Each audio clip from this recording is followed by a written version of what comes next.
Whirling with a little bit of a squirrely moment there on the bottom as he was snapped tight on the exit of the corner. Christian Challenger trying to stay off the back of Abramitis. They're going to go 3-1 as they come down the front stretch with Travis whirling on the bottom. There's contact. They still keep going. Whirling all the way to the bottom, but he doesn't have the speed. He's pinched too far to the inside. Challenger on the high side. He's going to be able to get the nose ahead. We are going green to the finish. Abramitis has the inside, but can he get it off the corner? He is much faster coming through there. Is there damage on Challenger? Abramitis is ahead, but it's going to be a race to the line. Who is going to get it? Abramitis takes the win by 7 thousandths of a second. The top 5 were only 700ths between each other. Unbelievable finish. Pulling up ahead, but it's going to be 3 wide as they head down to turn 1. Look at that. That's Ian Haycock's making the move for the lead on the inside. They're almost 4 wide behind him. That's Reed Miller who gets into the back of everybody. He cleans out Yuko Leskala. Unbelievable. Haycock's with a move that saved his bacon. He gets a great run, covering down to the inside, almost all the way to the grass. He'll force Holly to go the long way around. As they approach Rent, Kings is still potentially in this. No, he's starting to drop back as he tied on fuel here. As Holly tries to go around, he might have the speed to do it if he can just challenge him down to the line. He is a little bit wide. Now Kings is coming back. They are running out of fuel. It's going to be Kings who goes from 3rd to 1st at the final run. Oh, this is a bad place to catch him. He's going to be able to get through one. That's some distance. That is the buffer that he needs. I think that's going to do it for Guven. All he needs to be is fast off the final corner. He spins it. The final corner. Vico's going to win off the final turn and beat Guven, who led this entire race.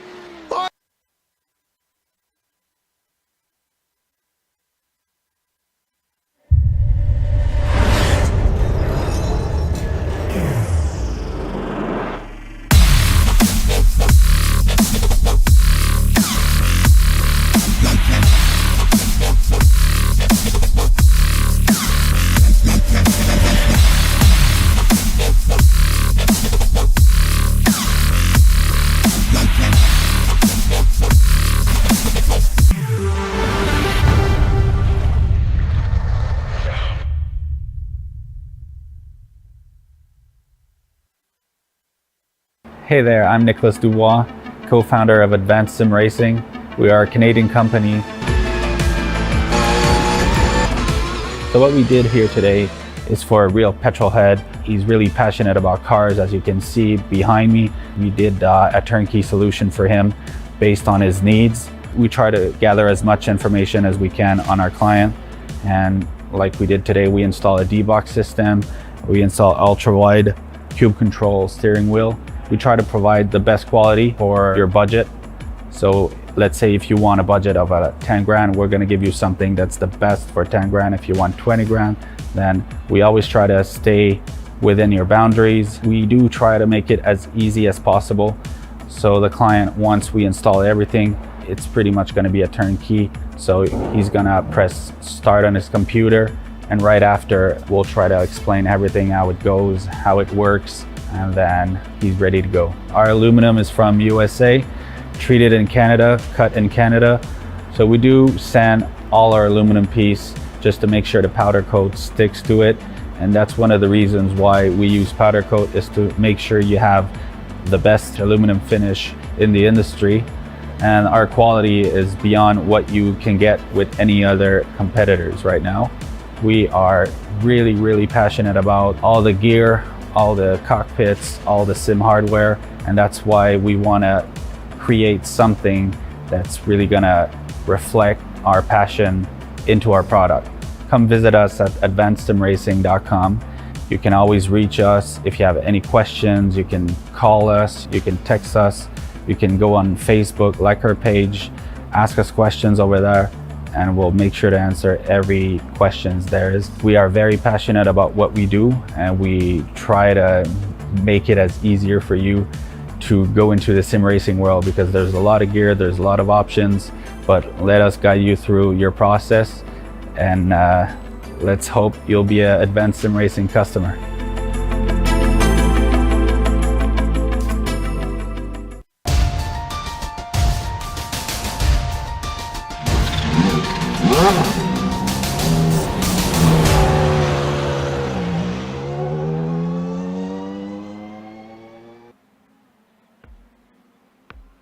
After a Thursday night filled with drama and attrition, we leave Australia and head to opposing sides of the Atlantic. Upstate New York and Cheshire are the arenas for scintillating GT and open wheel action for round 3 of the Precision Racing League Ferrari GT3 and Formula 3 series, and you'll see it all live here on the Global SimRacing channel. Hi, I'm Reese Gardner. With me in the booth is Adam Lindgren. Behind the scenes is our director, Joe Peak, and he's using cameras provided by Dougie Beard. We start our night of racing at Watkins Glen International, one of the most popular tracks on the iRacing service and one that almost everyone is familiar with. What will the Ferrari field have to watch out for? Let's find out from the track guide.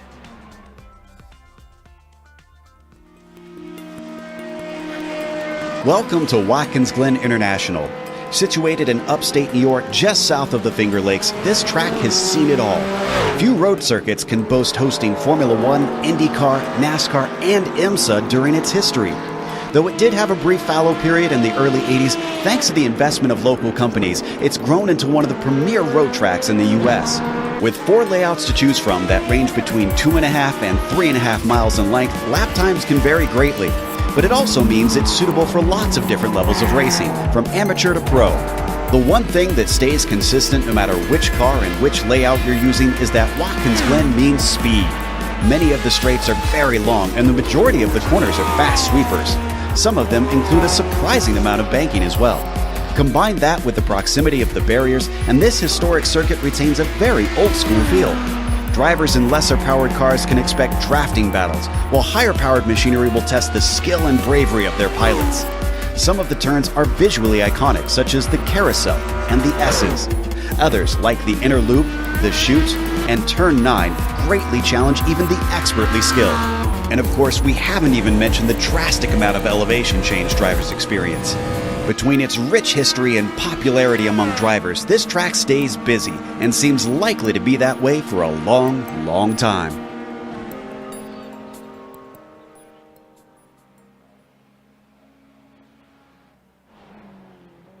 Righto, Adam. Looking forward to this one. Watkins Glen always turns it up. It's a track where slipstreaming is king, and it's got a classic flowing layout that should provide some great racing.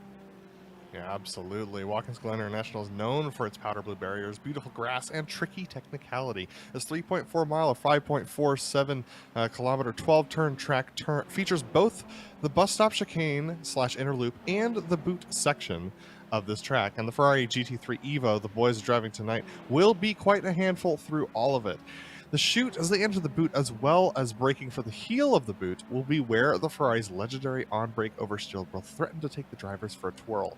Passing around here is best on into both the heel of the boot and into the 90, as well as braking for the inner loop. But this may be a small field today. I expect this to be an epic race nonetheless, Reese.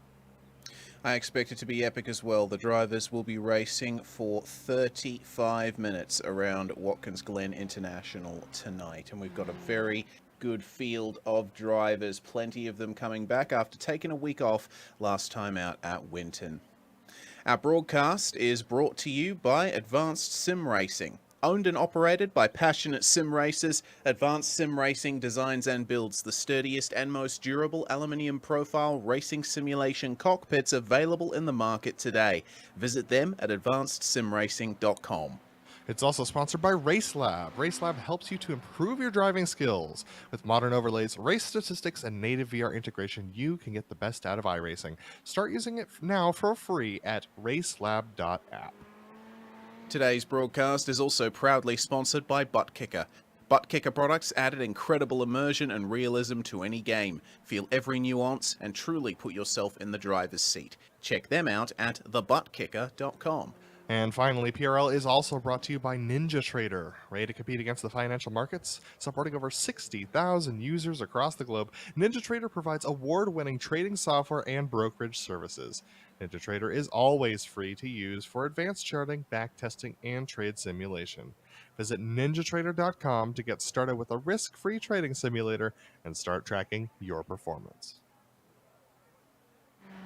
Let's take a look at the lie of the land in terms of the championship with the Ferraris. I think it's been an incredible performance from Alec Bergstrom. He has yet to win a race this season, and yet he leads the standings by 8 points. An incredible run that he's having so far. Will he be able to get his debut win of the season here at Watkins Glen?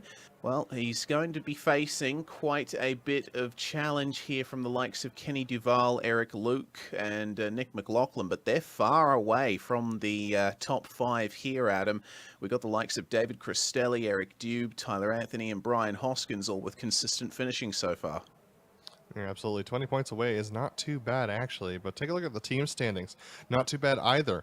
F-Fred Racing, only 25 points ahead of Eagle Vision Racing, so that's a decent gap, but still surmountable. Viking Hot Rod Racing, only 10 points back of second as well, so they're definitely within the shout of getting that silver medal, if not the gold, if F-Fred really starts to struggle here. But look at this. Right behind them is Clovalve Racing, only 2 points back, so Viking Hot's got to be on it to try and catch up to Eagle Vision and leave Clovalve behind. Car Ramrod, a little bit too far back at this point, probably about 22 points back of Clovalve, so they're going to have a long way to go if they're going to try and get up there. They're going to have to hope a lot of people have trouble. Yeah, certainly will. It's going to be a difficult one. This is what the drivers are going to be going through tonight. The 4th round of 10-week season, 35 minutes with a fuel tank restriction of 40%, which should force a pit stop. The drivers will all be driving on the same settings, and they will have to be careful to keep out of the walls and out of each other, because it's a drive-through penalty at 13 incidents, and you get disqualified if you exceed 17 incidents. And of course, there's bonus points for pole, fastest lap, and a minimal incident count of 3 or less. Well, the drivers, of course, are running that fixed setup, but if you want to up your setup game, try and check out the Majors Garage, one of our sponsors here at the Global SimRacing channel, home of free Baseline Plus setups. Get help from any of the garage coaches 24/7. Sign up now for awesome, affordable monthly subscriptions, telemetry, coaching, and more by simply clicking on our link in the description below. Also, if you use our special discount code, MajorsGSRC, you'll get 10% off. Well, it's qualifying time now, and we've got plenty of the drivers out there on track, still trying their best to get their outlaps done. Spencer Semkovic here, going very quickly on the outlap. Pretty much every other driver I've gone to has been just backing off a little bit on their way around Watkins Glen. But here we are then, Semkovic, one of the drivers who unfortunately didn't have the best of races at Winton last week, ended up making up some mistakes and having a couple of spins for his troubles. There's plenty more space beyond the racetrack here at Watkins Glen though, Adam, except for when you get up here in the S's. Check out how close these walls are. Yeah, absolutely. Right after the last corner and then going through until you get until you get to the chute, it's kind of tight actually for these drivers. So there you see just how close the grass is, especially for Semkovic, a little bit off the apex coming on through the left-hander through the inner loop. Now the outer loop as they tuck on through. And one of the interesting things I've been noting, Reese, is that these drivers were absolutely pushing really hard on their outlaps. I think the fact that they have 4 laps to set their qualifying time rather than the usual 2 in official races kind of has these drivers in an interesting mental position where they want to get to the start of their flying laps as quickly as possible. Yeah, well, the session is only 10 minutes, and a lap around Watkins Glen in the Ferrari takes about 1 minute and 43 seconds on average. So you put all of that together, basically means you only have a minute or so to spare when you factor in all 4 hot laps and the out laps. So it makes sense that the drivers will want to be rapid on their way to the start-finish line. Semkovic then exits the boot, and now the final couple of corners here. Introduced as part of the upgrades to the track in the early 1970s, this new start-finish section, and it's absolutely iconic as Semkovic now comes across the line to set his first time, 1 minute 44.6. He's immediately pipped by Charles Sumner and then Kenny Duval. We've had 1 minute 44s, 1 minute 43, make that 2 minute 43s, and 2 minute 42s. So Kenny Duval is the one on top at the moment with Eric Luke a 10th behind. Yeah, absolutely. So Duval, like you said, with a 10th over Eric Luke Cristelli, now just being pipped by Bergstrom, who goes up to the 3rd spot, but half a second off of pole. So Bergstrom with a little bit of work to do on these closing laps of qualifying to try and get himself going forward. Indeed. I'm loving the the tribute scheme that Alec Bergstrom is running here on his Ferrari. Certainly could have great potential for a good finish here at a high-speed circuit, as the real team in question did in the Middle East a few weeks ago. That being said, hopefully we won't be saying the same thing about his pace today that we were saying about Haas's pace at Melbourne. So. True. That was a little bit sad to see. But Alec Bergstrom still has the advantage of leading the points standings, so he's got that to buoy himself. With Dave Peterson across the line, that's a 1 minute 43.9 for him. That's going to slot him into 8th place.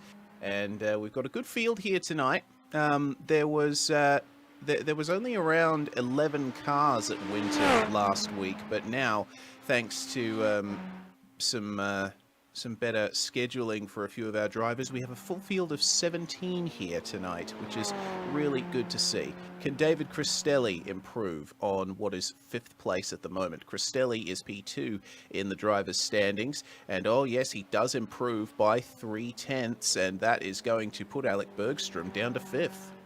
Absolutely. So Bergstrom just coming off the final corner now, and we'll see what kind of a time his second lap is as we take a look at Paul Woodridge. Crossing the line, it is not quicker. It's a 10th slower, unfortunately. So Bergstrom still down in 5th position. Can't improve. Well, Bergstrom might struggle here tonight, potentially. Paul Wildridge making use of all the curb and then some with the new scan and texture update of Watkins Glen a couple of builds ago.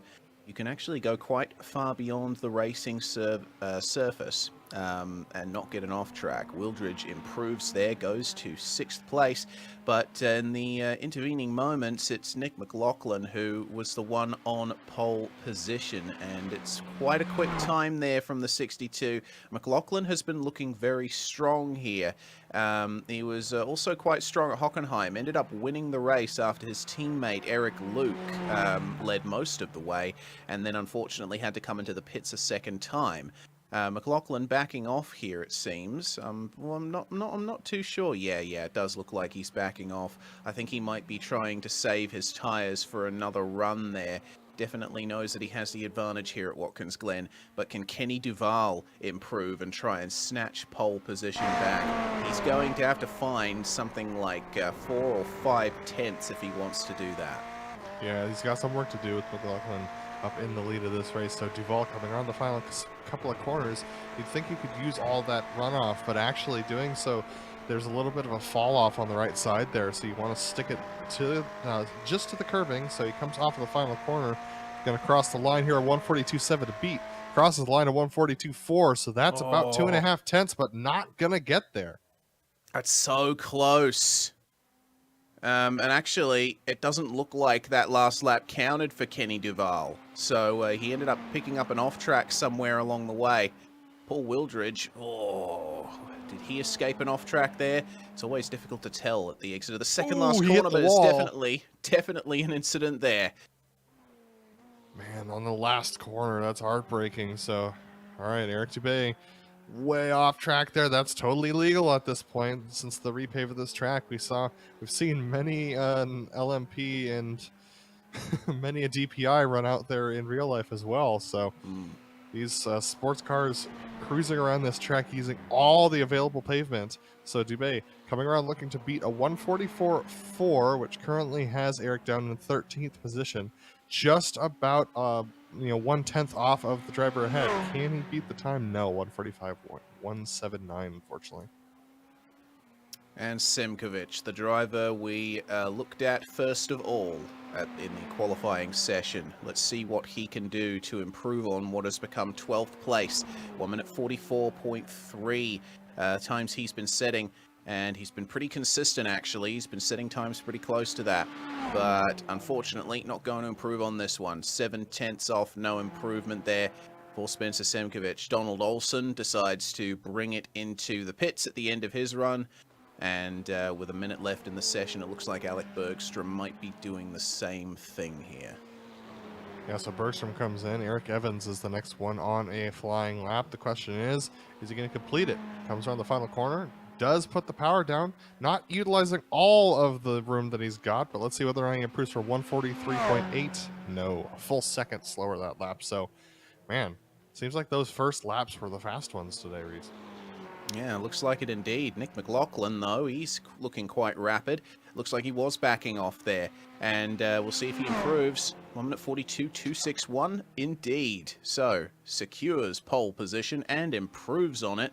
I think, yeah, it's quite interesting that last time we looked at him, we saw he was going a bit slower. I think he was aware that doing all of those laps in a row was probably not the best for the tyres or lap time. So just backing it off, cooling the tyres down, getting some of that grip back seems to have been the way to go. Either way, it's the end of the qualifying session and we can go into our 35-minute race, and it will be started on the front row by Nick McLaughlin and Kenny Duval, 62 and 63 in sequence. Eric Luke and David Cristelli will start on the second row with Alec Bergstrom and Paul Wildridge 5th and 6th, Sean Duhamel and Eric Evans 7th and 8th. The top 10 rounded out by Dale Prime and Dave Peterson.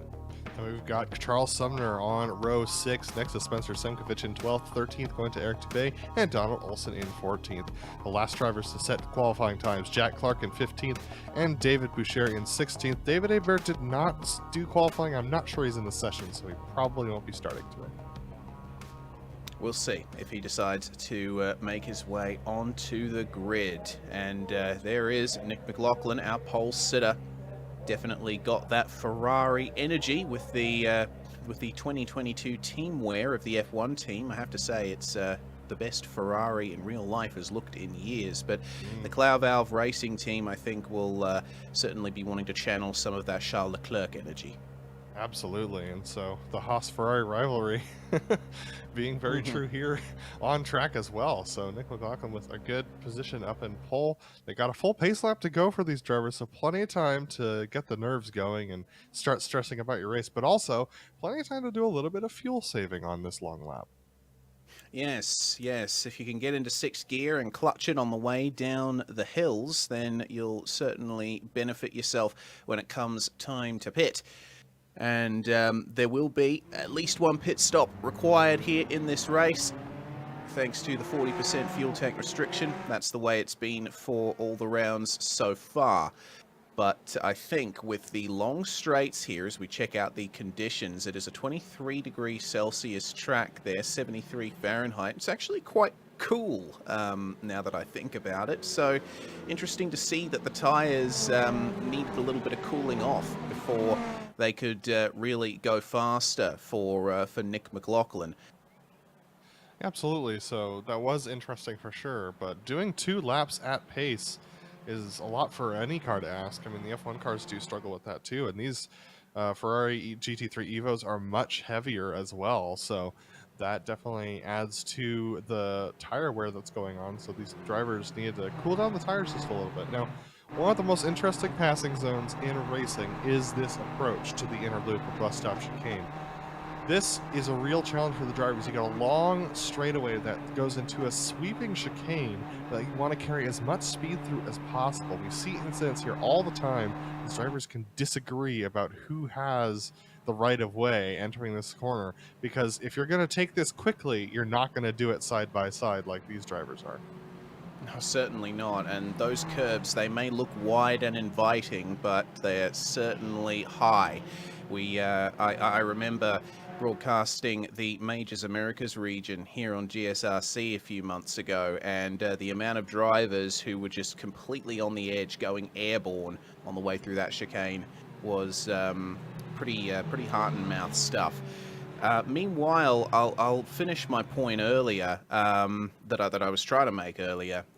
It's a good passing zone going into the inner loop, but sometimes I think drivers, if they get into the draft down the back stretch and they want to try and shorten their pit stop, that's another opportunity for them to try and save fuel. Lifting and coasting can be incredibly powerful at this track.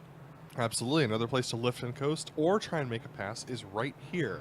This is through the, I guess you could say, the soul of the boot on this straightaway. It arcs up over this hill, and if you could save a little bit of fuel coming up over the top of this hill and then coast it from about that 300 board marker all the way down to where you see the lights at the 100 meter marker, that's exactly when you're going to want to do, and to turn in as late as possible. You can carry a ton of speed out towards the outside of that pavement out there. All that paved runoff is fair game for these drivers, and then it's heading up towards the out of the heel of the boot and back onto the NASCAR circuit before they close out the couple of laps.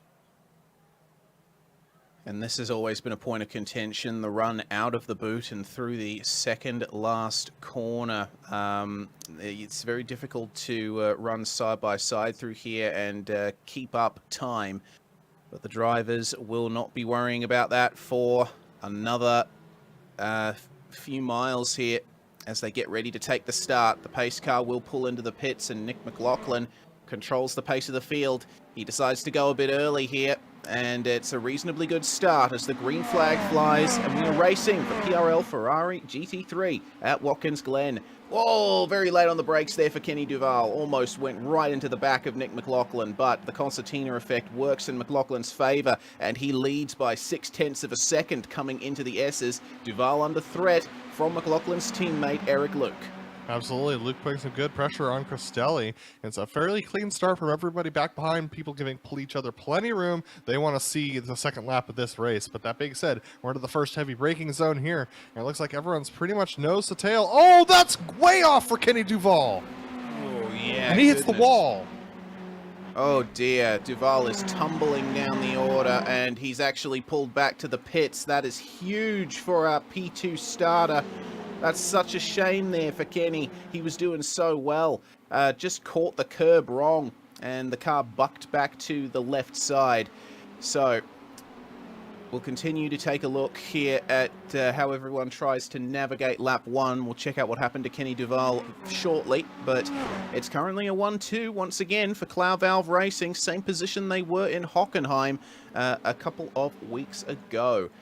Meanwhile, looking a bit further back in the field, this is the fight for 10th place. It's a proper train of cars here, led by Dale Prime in 10th place. Then we got Donald Olson, Charles Sumner, then a 3-car fight between Simkovic, Boucher, and Clark.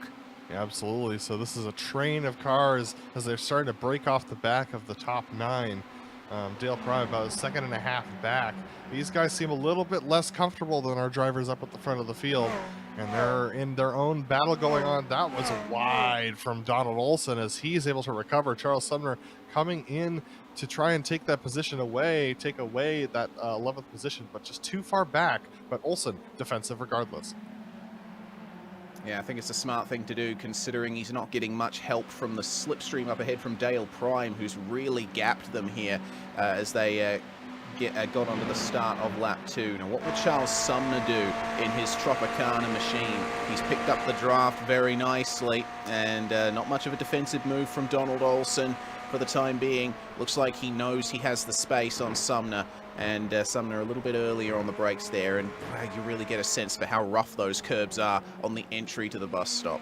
Not only are they rough, but they're also painted, which makes them very slick. Olson clipped the inside curb going through the carousel, the outer loop, and it's now going to take it a little bit too deep as they go through the chute. Charles Sumner licking his chops. He's going to have to stick his nose in here at some point. Well, there's a good overtaking opportunity here at the toe of the boot, but Sumner's not quite close enough to get it done, and he's starting to fall under pressure from Simkovic here, who's managed to keep himself right in this battle.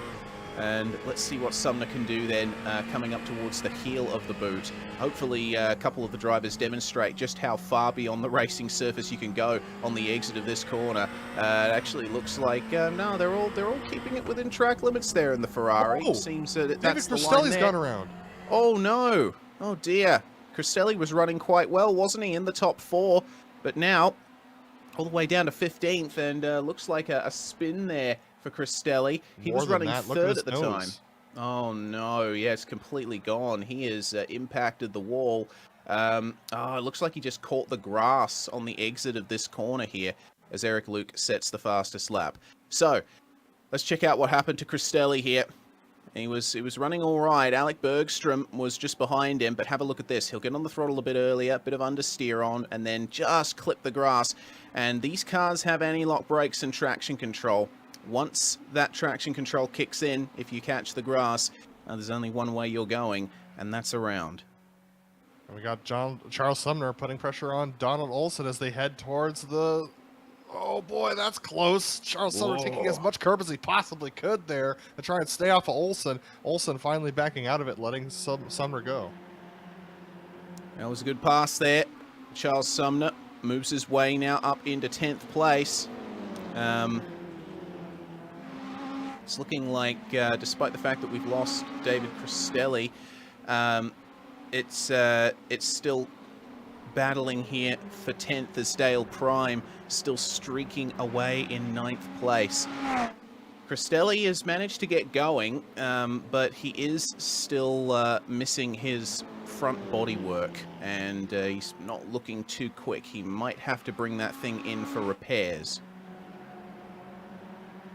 Yeah, absolutely. So another battle we're seeing right now, this is between Eric Evans and Dave Peterson for 6th position. They're tucked in behind Sean Duhamel, and Sean Duhamel actually was under pressure from Evans, but Evans came out of the boot a little bit squirrely, and Peterson takes the final corner a little squirrely, so this is actually going to separate this battle a tiny bit. Just a little. But we'll see what they can do coming out of turn 1. You can take quite a bit of the runoff here on the exit. My goodness. Okay, not quite that much, Eric Dube. Goodness me. that was a lot. Oh my lord. Well, I think he's managed to escape a penalty for that, but definitely getting quite liberal with those runoff areas. Still getting chased down by Dale Prime as they make their way into the bus stop once again. So, we'll take a look now at what happened to Kenny Duval on lap 1. He was very aggressive on the brakes coming into the first turn, but unfortunately for him, it all came undone here at the end of the back straight. He was under an awful lot of pressure from Eric Luke. He was splitting the 2 Clow Valve cars. Now, what happens to him here? Yeah, watch this. He's going to clip that curb, and it's going to send him flying, and he just can't get it controlled. Hits the outside wall, so he absolutely took air over that first curb and just couldn't get it going again. Let's look at this one more time. Yeah, that first curb is perhaps the highest of them all at the inner loop. And you want to try and take as much of it as possible, but yeah, the car just got airborne, and Duval was still applying steering at that point, so once he hit the ground, the car gripped up and it just ended up firing the other way. Massive destabilization. It's a big shame there for Kenny. He has been in the pits now for 6 minutes and 15 seconds. I get the feeling he might be a retirement from this one. Meanwhile, the battle for 5th continues. Sean Duhamel getting chased down by Eric Evans and Dave Peterson. These drivers now all up positions thanks to the dramas that others have suffered. Yeah, absolutely. So all of them up those positions just due to the falling of Kenny and Cristelli. And so now they're all trying to just sort themselves out. Peterson with some good pressure on Evans, but just not close enough to make a move into the bus stop. So once again, it's at this stage in the race, in these GT3 machines, it's really hard to effect a pass without a mistake from the driver ahead unless you have good raw pace. These drivers seem to be placed in a good position right now. It's all going to be about maximizing your fuel saving behind the guy ahead and trying to look for a mistake. One of those places that mistakes can easily be made is here at the toe of the boot. You have to take a late apex and fire it towards the inside, and you get the throttle quite early out of there. It's a much faster corner than it looks, so it's very easy for the driver in front of you to potentially put the power down a bit too hard, get some oversteer on, and you can go for a move here. But it does look like Duhamel is keeping himself well within a shot here of holding on for this top 5 position. These guys are one of the closest battles on track at the moment. Nick McLaughlin is streaking away out in front from Eric Luke, leading by 2.3 seconds. And Alec Bergstrom is in a world of his own. He's facing no pressure from Paul Wildridge. Goodness me, that was a bit of an oversteer moment there for Dave Peterson. Coming through that last corner, it's such a difficult corner to get right, isn't it, Adam? I mean, I get it right maybe once out of every 10 times I go through there. It's such a challenge to get right, but when you get it right, it feels so good, and you gain 2 to 3 tenths just on getting that corner right. But that being said, the Ferrari's, classic oversteer off throttle is starting to come back to bite these drivers a little bit. You're going to see it exiting the boot. You're going to see it through that final corner. You're going to see it through the chute as well as we get later on in this race. So keep your eyes on these drivers and see how many of them have those oversteer moments in these off throttle situations. On the throttle, nice and early, coming through the outer loop. I love how that corner is just ever so slightly banked. You can carry so much speed through there. And through into the toe section of the boot once again. Let's see what Eric Evans can do to try and catch up to Sean Duhamel here. It's been a difficult lap for him, starting to lose a bit of touch with the Viking hot rod driver running that blue and gold scheme. Let's see then what the driver behind Dave Peterson can do. He's actually gaining quite a bit now here on Eric Evans. Could be bumper to bumper shortly if he hits his marks right, especially out of here. Very difficult to get the power down as the track flattens out. This might be a move coming into the bus stop on the next lap if Peterson can get this right. And I'll be honest, these guys are racing pretty late in the day. It's 6:45 virtual standard time for these guys. So the sun's going to keep going down. The headlights are going to be illuminating the track for these drivers. So for those driving into the sun, it's going to be a real challenge for them. You can see Eric Evans, though. Speaking of getting the power down, he's trying to maximize his corner exit. So he's giving up a little bit of speed on corner entry and through the center of the corner to make sure he gets good speed on exit. And that's keeping him out of reach of Dave Peterson, who I think you're right, Reese. I think Dave actually does have a little bit of better race pace than Eric. But just by maximizing those exits, Eric is keeping out of touch. Ooh, P11's about to change hands. Donald Olson under heavy pressure from Spencer Semkovich. Oh, yeah, here we go. That's a good draft there from Semkovich, but he can't get the move done into the bus stop. Olson holding on, but he's gone a bit deep. This could offer a chance here, once again, for Spencer Semkovich. Right behind as they go through the outer loop. And not much of a passing opportunity here, at least from that far back. Very fast corner and downhill to boot, and it actually looks like Olson's gotten a far better exit than Semkovich that time around. So I think Spencer's going to have to wait for another opportunity as we check out a replay of that attempt at a pass. I think Semkovich, he realized he wasn't quite far enough alongside in a very narrow entry. Yeah, watch Olson. Very squirrely through there. Semkovich doesn't feel confident to keep the power going off the corner. If he did, he might have been able to go around the outside of the outer loop, but instead stays in line. And you can see Olson squirreling all the way around the chute here. So that rear end, really, the rear tire is starting to heat up for Olson. Yeah, he's not going to be too happy with that. Of course, the tyres last quite a long time in these Ferraris, so car behavior aside, you really have no reason to stop for tyres. It'll just end up costing you time overall. A couple of drivers found that out the hard way last round at Winton. Oh, that is very wide out of turn one there for Mr. Olson. Looks like it's allowed him to carry a little more speed coming up into the S's, but will Semkovich have what it takes to get in the draft and set up the maneuver for the inner loop once again? I don't believe so. I think you're going to have to be somewhere within the realm of 2 tenths behind as you come out of the S's in order to affect that pass. But look at how much better he is through the inner loop, now around the outer loop, putting pressure there on Olson, trying to get Olson to make a mistake. Oh, they're very close, but Semkovich still not quite close enough to get the maneuver done. You see he's firing it towards the inside early, and oh dear. A little bit squirrely on the inside. He keeps clipping that inside curb, Reese, and it's knocking him off the apex. Yeah, it's not working out for Mr. Semkovich, but for Mr. Evans, he's started to respond very nicely to the pressure from Dave Peterson, and he's catching up now to Sean Duhamel. This three-car battle, definitely one of the places to watch here out on the racetrack.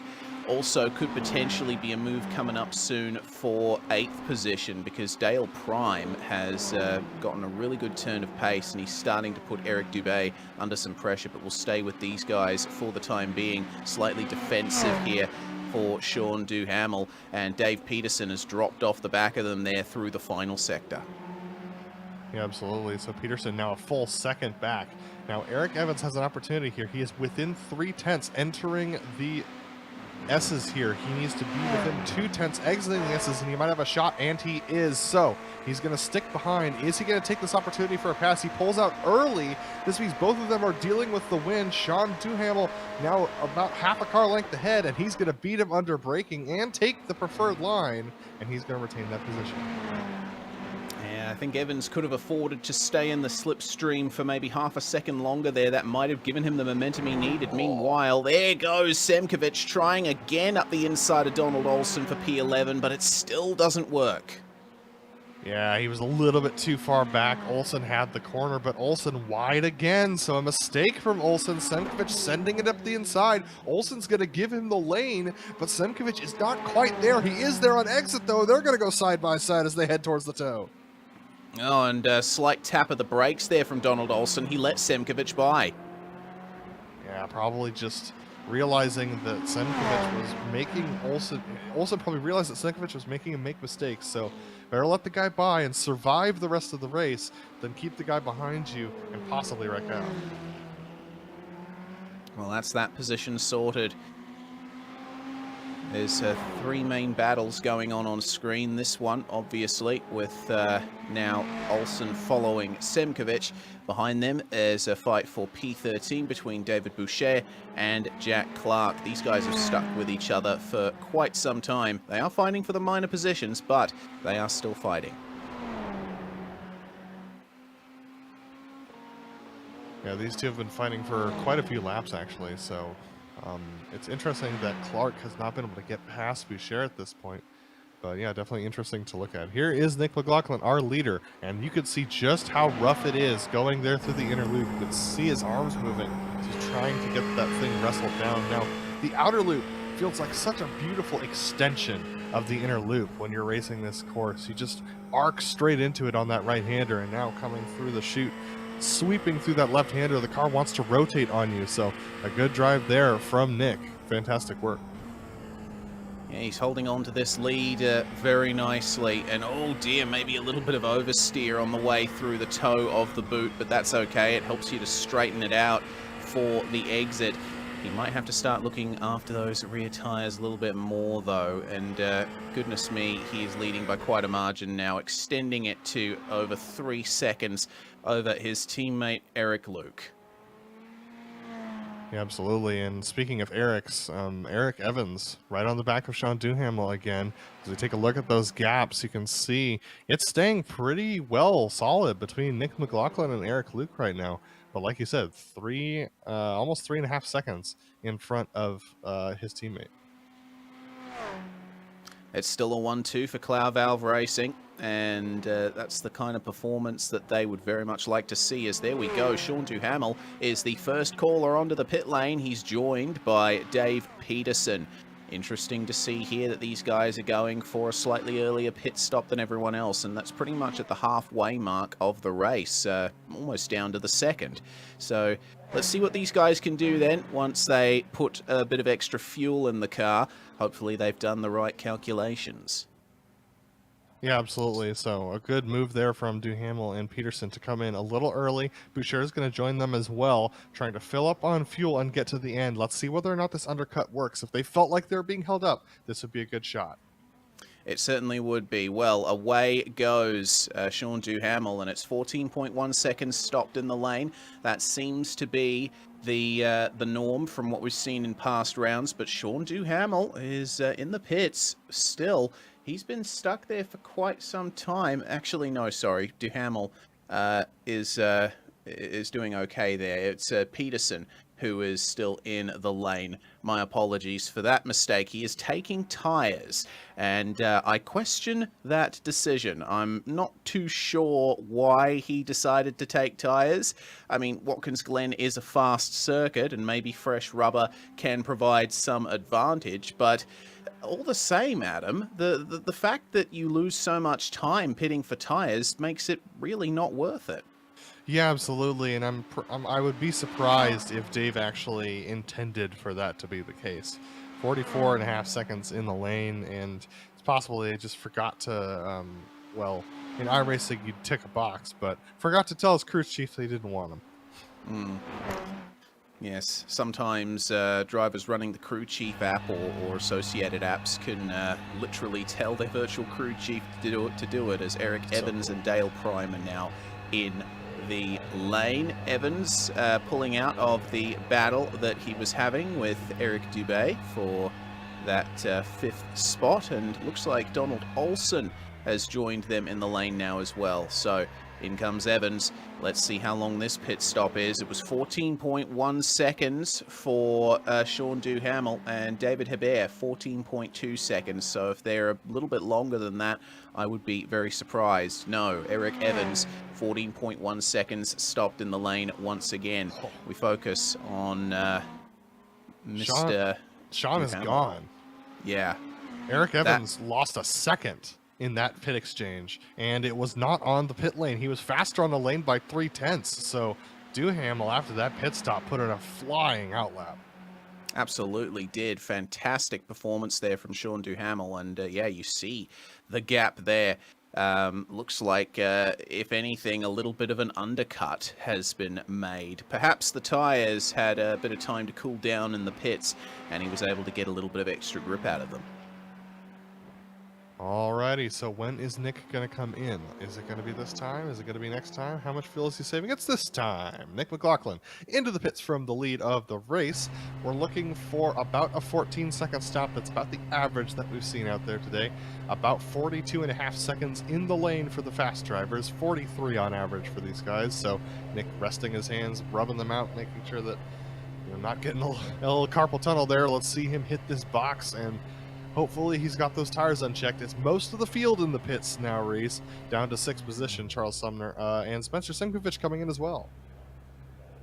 Right, so that's the top 7 all in the lane. Let's see if Duhamel can make up any time on these guys. He's just exited the boot section now.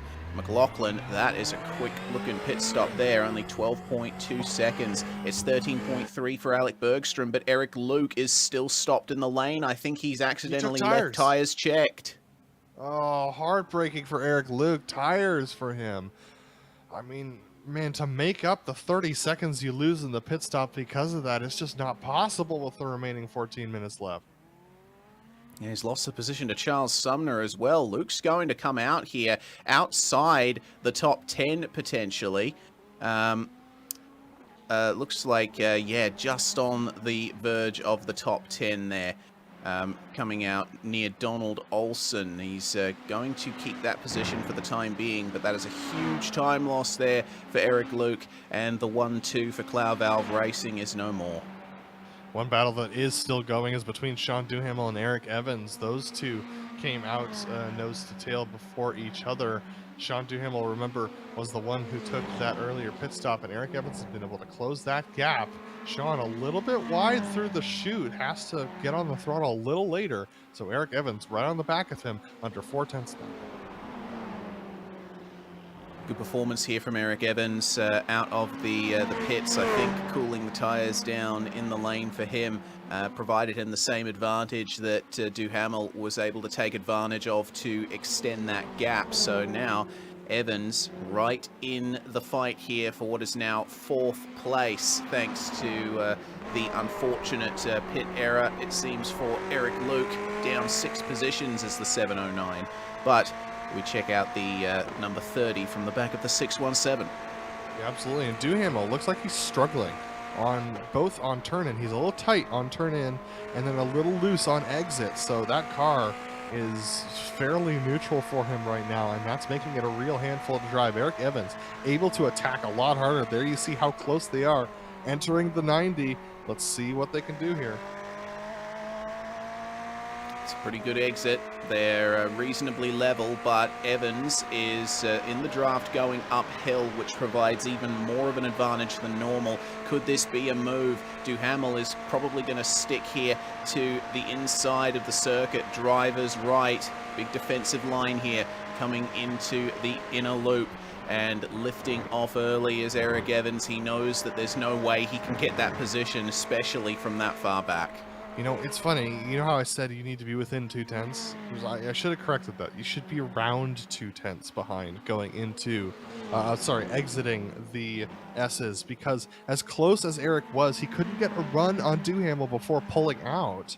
And what that ended up doing is he hits that wall of air coming up from behind Sean Duhamel, and he just could not progress. And so Duhamel, still having the overlap but still having the inside line, was able to take the racing line into the inner loop, and it completely negated Eric Evans' run. He worked so hard to retain that position, so he's gonna have to do it all over again. And now he's got pressure from Eric Dubé behind, only about the same distance behind himself that he is behind Duhamel.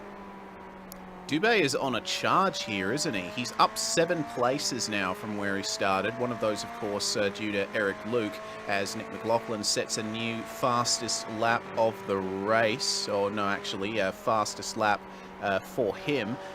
Looking very good there out in the lead. But Eric Dubé here, trying his best to make up more positions. He's unfortunately lost a bit of ground there through the final couple of corners, but he's shown fantastic pace.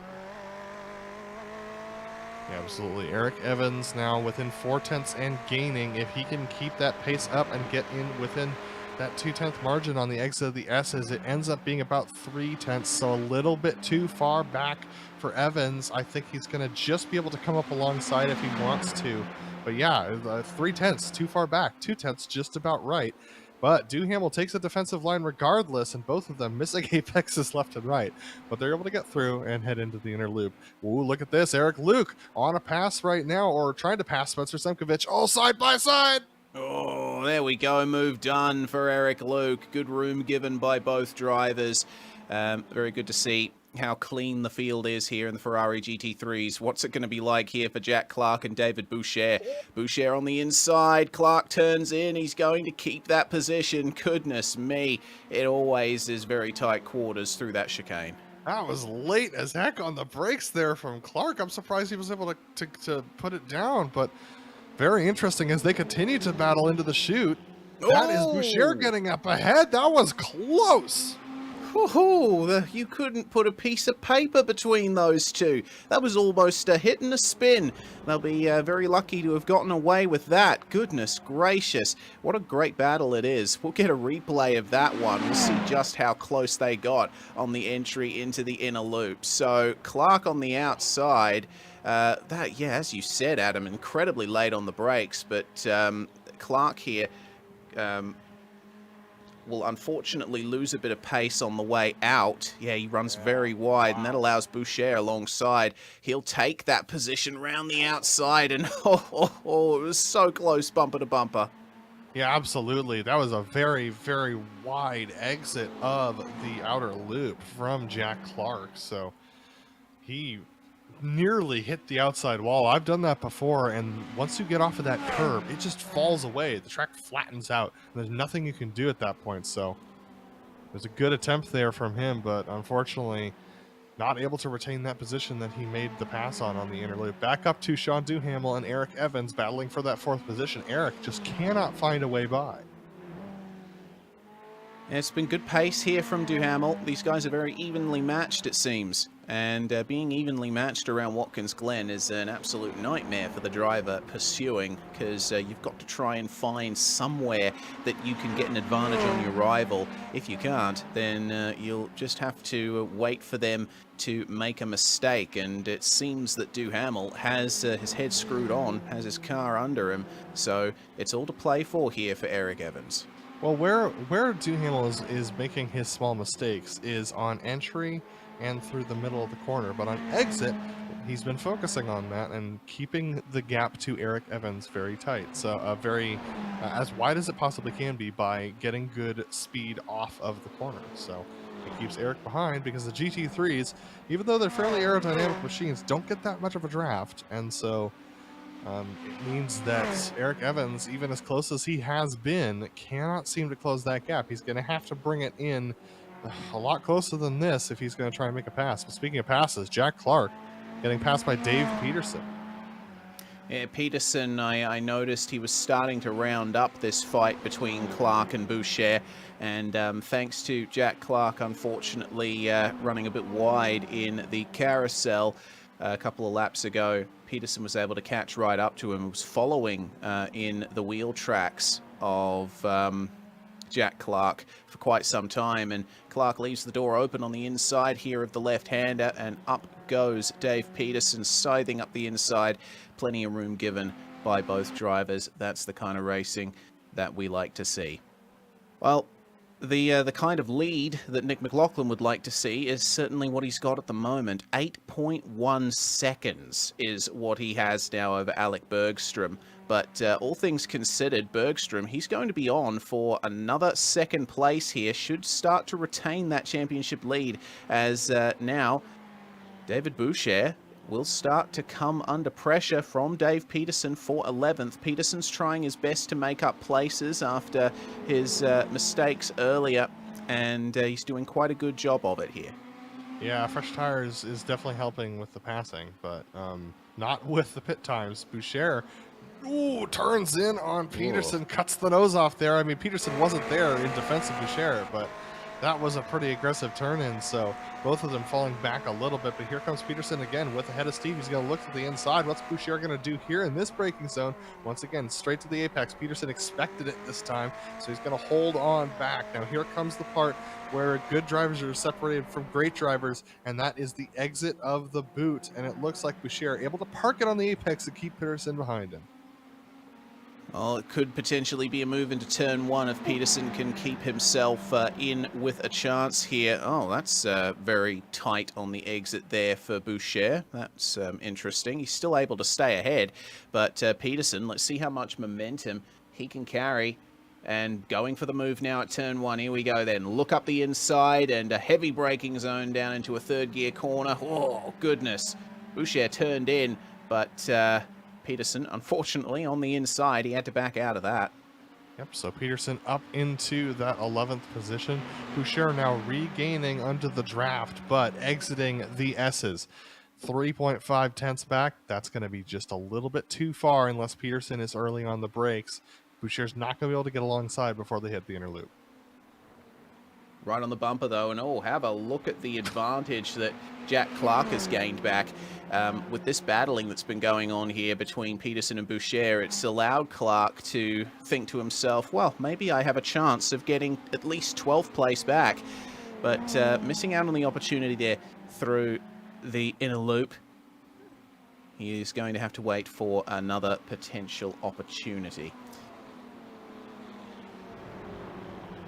You know how you were saying that a lap around here is about 142 seconds? Well, the gap between first, second, and third ends up being about a third of that lap. You have about 10 seconds between Nick McLaughlin and Alec Bergstrom, and another 10 seconds between Bergstrom and Wildridge. Then we got 2.5 seconds back to Sean Dinham in fifth, who's trying to catch, who's trying to be caught by Eric Evans about a second back. So that's your top five.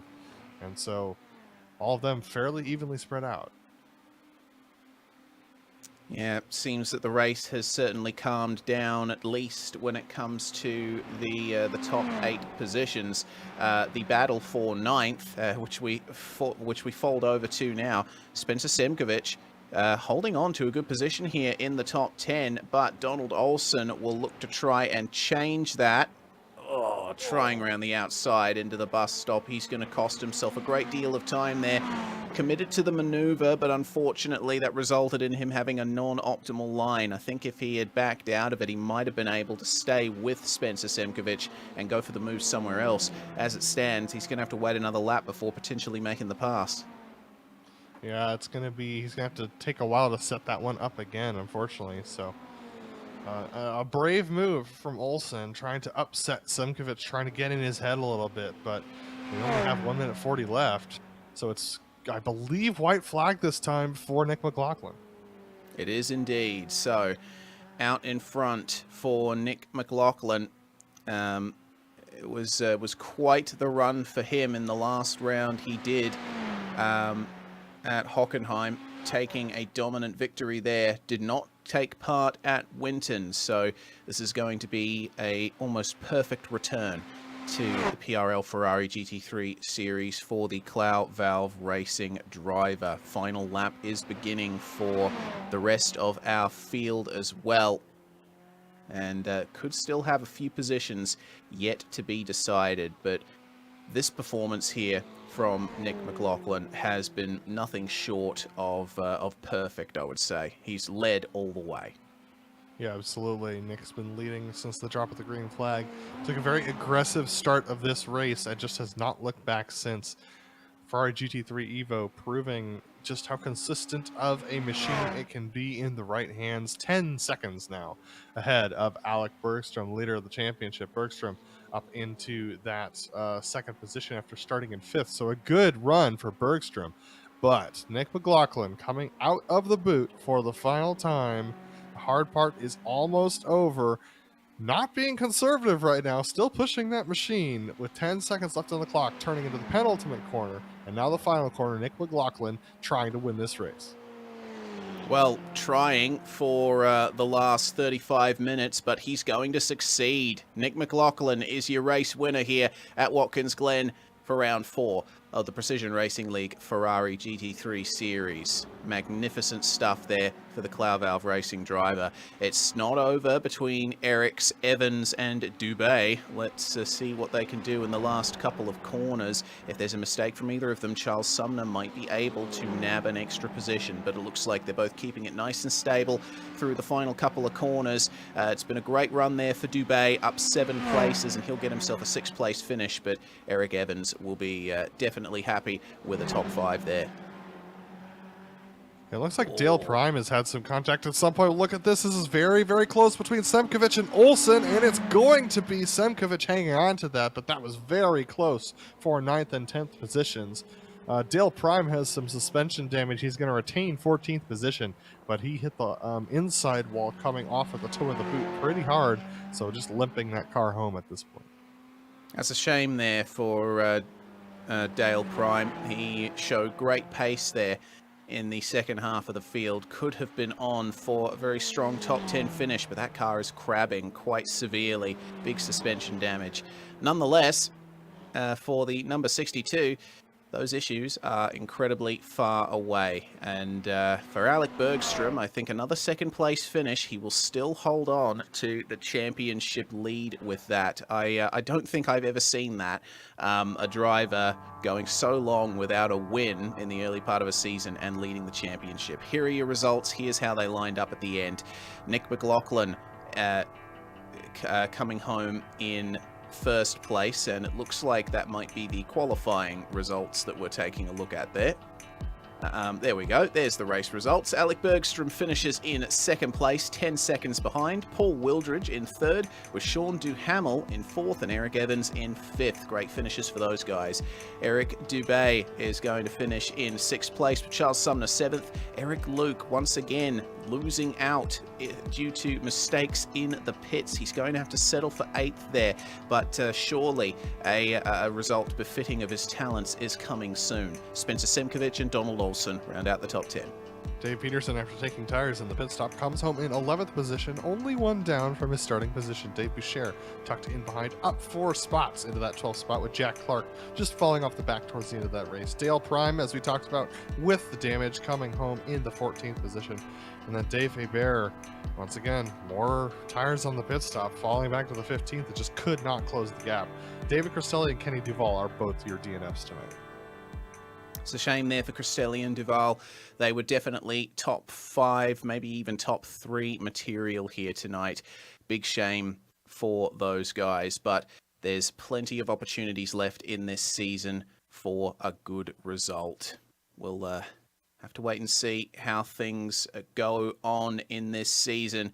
It's a long season as well, 10 rounds, and I'm looking forward to seeing where the Ferraris go next. This is turning out to be quite the interesting championship with Alec Bergstrom clearly not the driver with the best all-out pace, but those consistent podium finishes are really paying off for him.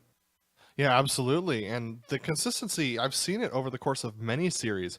The more, it's not about winning, it's about how consistently you can be in the top three. And the drivers that are the most consistent at being in the top three are the ones who win the championship. So it's no surprise.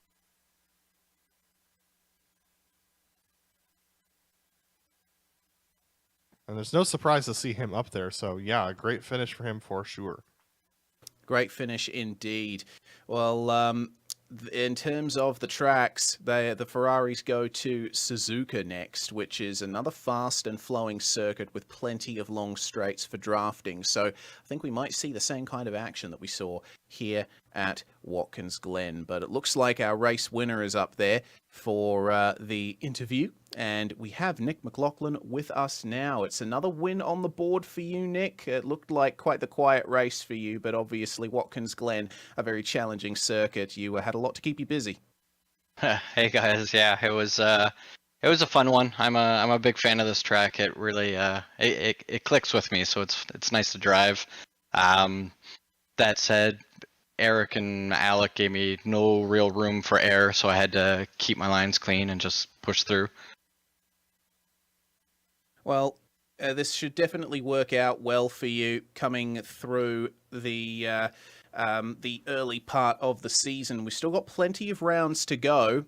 What are your thoughts on Suzuka? How do you usually go there? It's been a while since I raced it, but Suzuka's not too bad. Probably a couple hours a lap time, and I'll hope to be near the front at least, anyways.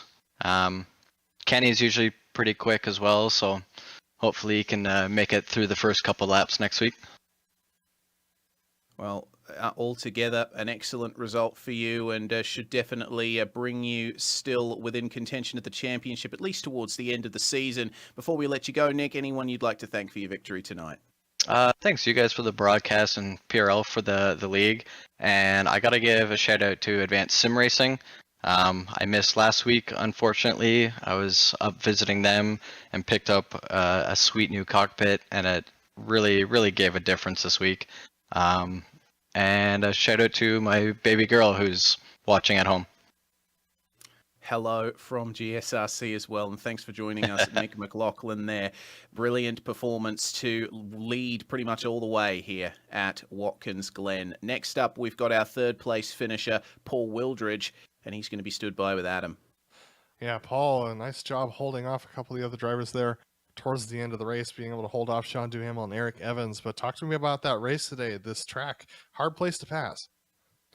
Yeah, unfortunately, I wasn't close enough to anybody really to experience any passing. I definitely saw Sean coming at the end of the race, toasted my front tires early on in the race. So a few more laps, he would have definitely had me. But, you know, I'll take it. Absolutely. And a third place, I mean, not a bad finish at all. And next week we head to something very different. Winton National, very short, very bumpy track. What are your thoughts heading into that one? To be honest, I didn't even pay attention to the schedule. So I'll just take them one week at a time, I guess. Absolutely, Paul. And like I said, fantastic finish today. Is there anyone left next that you want to thank before we let you go? Definitely, you guys put on an awesome broadcast. PRL for a great series. I want to give a shout out to Owen. He's his dad's in the hospital right now, so he wasn't able to make the race. And then just everybody out there that enjoys iRacing. Well, thanks for talking to us, Paul. We look forward to seeing you next time. Thank you. That was Paul Wildridge, third place for the Ferraris, and back to you, Reese. Back to me indeed. Well, we're going to step aside very briefly here on the Global Sim Racing channel because we've got to get ready for the next race of the night. The Formula 3s are going to be racing at Oulton Park. It's going to be a tough one for those drivers, especially considering how attrition-filled the series has been in the first couple of rounds. How will they end up surviving the bucking and diving of the narrow Cheshire circuit? You'll find out very soon. You're watching PRL Thursday nights on GSRC.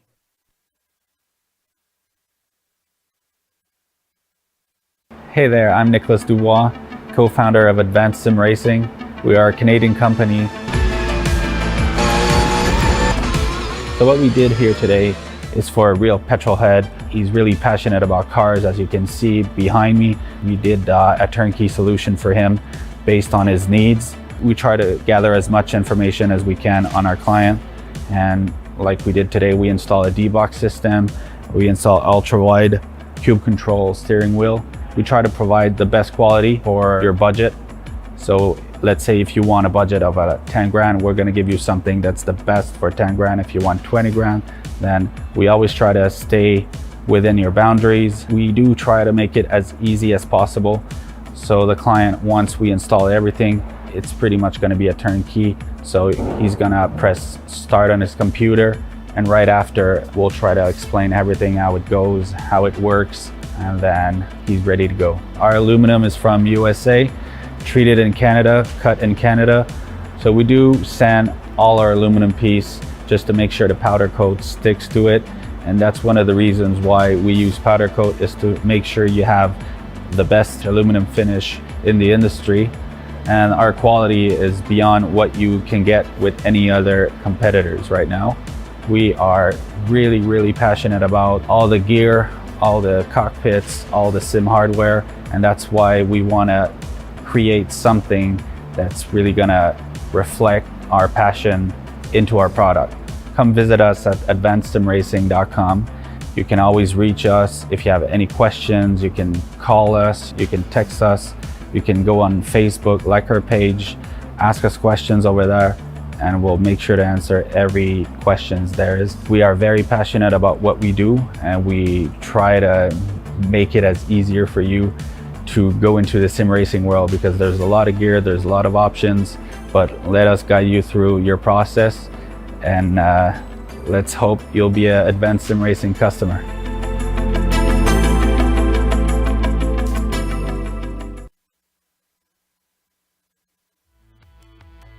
You're watching Thursday nights for the Precision Racing League on the Global Sim Racing channel. We move on to the Formula 3s, and they are racing at the Oulton Park circuit in virtual Cheshire. This place has an awful lot of history to it, built around a former World War II army base.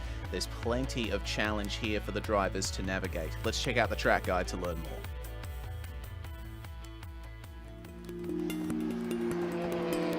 Welcome to Oulton Park Circuit. This British track to the southeast of Liverpool is a staple in the UK club racing scene, but has also hosted series as high level as Formula 1 a few times.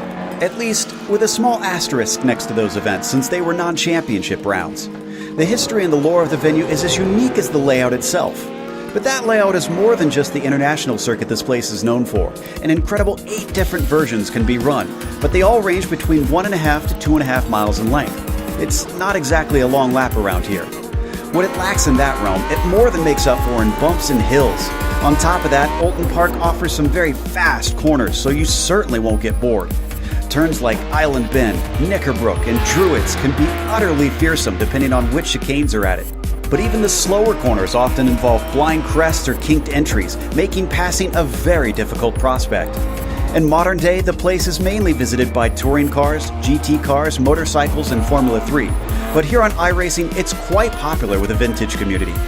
Needless to say, this is a track that carries on the British tradition of fast, old-school style circuits that challenge and thrill drivers. It'll no doubt be a blast for both our competitors and fans today.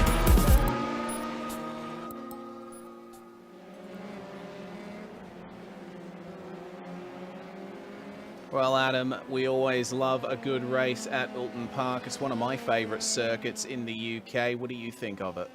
Well, Oulton Park is a challenging circuit at the best of times, but in the F3, this 17-turn, 2.7 mile, or 4.33, or rather 14-turn, 2.7 mile, 4.33 kilometer bumpy and lumpy circuit will be a real doozy. Hislops will be a real challenge under braking for these F3s, as getting the exits of those right is essential to carrying your momentum through the rest of the lap. The best passing zones are usually into Shell's Oil Corner and Lodge Corner, but almost anywhere can be a passing zone if you're brave enough around here, Reese. And this challenging track on a racy car is quite apparent.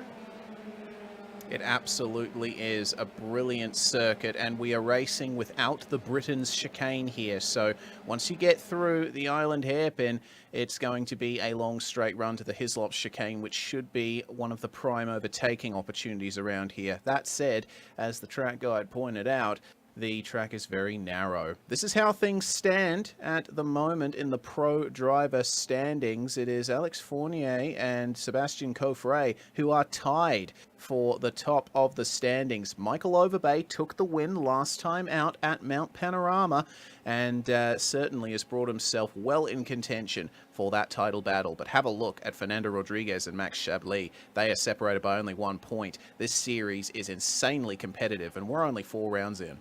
Absolutely, and speaking of competitive, look at the AM driver standings. We are tied up for 3rd and 4th positions with Andres Echevarria just 8 points back of the lead as well. So 3 points back is that tie up for that 3rd position with Jonathan Almanar and Richard Swindells. And then we got Greg Doucette 2 points back of Brad Miller. This is really anybody's game at this point, Reese. Anyone's game indeed. In terms of the team standings, TQ Engineering and Advanced Sim Racing Esports only separated by 3 points. And have a look at the spread there from 3rd to 4th. There's barely anything in it again between SDS, Atomic Racing and Throttle Thursday. My goodness, I wouldn't have thought that coming into the 4th round of this championship we would be this close, but evidently it seems it's anyone's game at the moment. Absolutely, and let's find out whose game it's going to be tonight with round 4 of 10. 28 laps around here. Open setups for these drivers with a drive-through penalty at 13 incidents. Disqualification for them at 17. And trust me, you can rack up those incidents around here at Oulton Park. You get a bonus point for the pole, fastest lap, or 3 incidents or less. Let's see how these drivers handle it tonight. And in qualifying right now, Alex Fournier up at the top by about a 10th. Fournier continuing his excellent run of pace in this series. Unfortunately, it didn't work out well for him at Mount Panorama. He had a crash at Forest Elbow, which forced a retirement, so he's lost out on some points here in the early stages of the season, but certainly has the pace to get things done. And backing off a bit here at the end of this lap here, Ryan Berry, his compatriot in the AM class, looking to set another lap there as Sebastian Coffret pulls over and into the pits he goes. Ho Yin Lung is turning into a bit of a Mr. Saturday here, currently top of the standings in the AM class. Yeah, absolutely. A great drive right now. Currently ahead of Takeshi Kita and Stefan Verde in the pros as well. So great drive right now from Lung. And ooh, look at that. Caraballo pulls himself up into 4th position in the GT3. So a good run from him right now. Man, so many F3s around this track. Is such a tight circuit, such a short circuit, and you can see they're struggling a little bit with traffic, but currently teammates working on some drafting here. Yep, Moises Caraballo giving a draft to Michael Diaz. Slight lock-up and a bit of an oversteer moment in the island hairpin, so might be holding up his teammate a little bit here, but Diaz is going to have the draft here, and that gives him a few extra miles an hour in straight line speed. It was very close there on the inside, though. They had Sebastian Coffret letting them by, but Diaz is ahead now coming into the Hislops chicane and then through Knickerbrook. Very challenging corner, this one, and the job has been done there for Moises Caraballo. He has given the advantage to his teammate, and now it's all down to Michael Diaz to see if he can improve on what has turned into 5th place in qualifying. Yeah, Reese, just for an interesting stat to tell you, the top 24 are underneath a second from each other. So it's very tight in qualifying today. the entire field underneath 2.5 seconds. So down to 29th underneath a second and a half. And yeah, so quite a few drivers. Michael Diaz goes up to P2 from P3, so passing Juan Crofre. So good move from Diaz to get up there into the top 2. This is going to be a very interesting start of the race with these guys so close on pace. Absolutely is. That slipstream that was given by Caraballo really worked in Diaz's favor. He was in 5th and now up to 2nd, gaining quite some time there. Robert Ridgway in 10th place. Looks like he's on a bit of a fast lap here, coming through the Diaz Leap, the final section of the course. And will he improve on a 22.5? Oh no, misses out by just under a 10th there.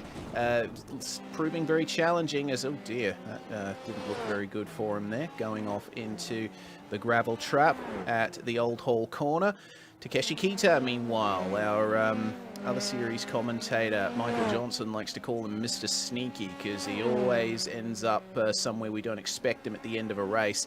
Well, he's not going to improve on that lap, currently 14th, but considering his past form, every chance he might be in for a top 10 today.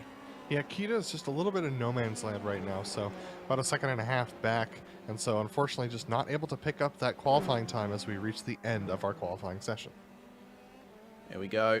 Checkered flag flies, and the drivers who have started a lap will be able to finish it with 1:50 left on the post-session timer as Rodriguez decides, yeah, my qualifying session is over. I don't need my car anymore. It's done its job. Ooh, Swindell's very loose coming around, absolutely locked up the rear tires, and that's going to be no wing and no lap. And Juan Crofre is going to come into the pits, so that's going to be lap done for him. Holin Lung coming around for the final time, also going to practice a pit entry, so not on a flying lap. So we usually see a lot of this towards the end of the qualifying session from these F3 drivers as they practice their pit stops. Colin Heffernan, though, is going to complete the lap, trying to beat a 1:23 flat, and does so by 2/10, bumping him up 5 positions up to 20th. Good stuff there from Colin right at the end of the session. What can Takeshi Kita do to improve on 14th?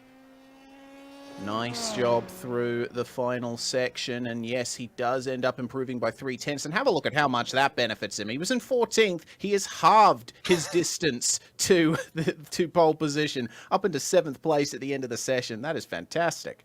Really, really fantastic. So Takeshi Kita, Mr. Sneaky, sneaking his way up to 7th position. So great run there. So Michael Diaz is the only driver left on the track with 35 seconds left in the session, and not on a fast lap, so probably just practicing a pit entry as Diaz. Yeah, very important to practice pit entries, especially at Oulton Park. It's a very difficult lane to enter, narrows up quite a bit. Well, looks like that's all of the drivers run and done in the qualifying session tonight. And this is how they're going to line up. It's Alex Fournier on pole position, starts alongside Michael Diaz. Juan Crofre and Justin Negrete on the second row with Moises Caraballo and Sebastian Crofre, joint championship leader, in 6th place alongside him. Takeshi Kita getting 7th in the dying moments of qualifying, starts alongside Laurent Christophe Deruel in 8th. Michael Crofre and Stephen Ridders round out the top 10. And we got Robert Ridgway in 11th with Raymond Doe in 12th position. Row 7 goes to Michael Overbay and Holin Jung. And then we got Stephen Verde in row 8 next to Ryan Barry and Max Shabley in row 9 with Byron Daly. The top 20 rounded out by Manuel Vargas and Colin Heffernan. Greg Doucet starts out at 21st alongside Brian Lowe. It's Brad Miller who starts alongside Michael Blaze. John Almanar, who was the AM winner last round at Mount Panorama, starts out at 25th overall alongside Andres Echevarria. Nicholas Carangis starts alongside James Carter on the 14th row. It's Fernando Rodriguez and Gunderson in 30th. We got Neil Alexander in 31st with Richard Swindell's in 32nd position, Matt Dinsmore 33rd, and Colin Diaz in 34th. Then we got Tyler Gore, who did not set a qualifying time, rounding out your 35-car field for this race. Oh, this is going to be fun. Standing start for the Formula 3s, and the back of the field is going to be starting through the dip at Deer's Leap. It'll be interesting to see if they can get the power down properly. Standing start's always challenging here at Oulton Park. It's a reasonable run to turn 1 at the Old Hall corner, which is over the site of the old Oulton Hall. This place, before it was an army base in World War II, was a country estate. So plenty of places around this circuit named after locations around the hall, the army base, etc. We've got James Carter on the cams here, and it's going to be interesting to see what Mr. Carter can do from where he starts with his biggest fan alongside him.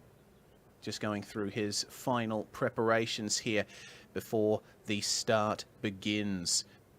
So, only a few seconds left on the grid timer, and the revs will rise momentarily here. The race start for the Precision Racing League Formula 3 Series is go. It's a good start from Alex Fournier, slightly bogged down there for Michael Diaz and Juan Cofre.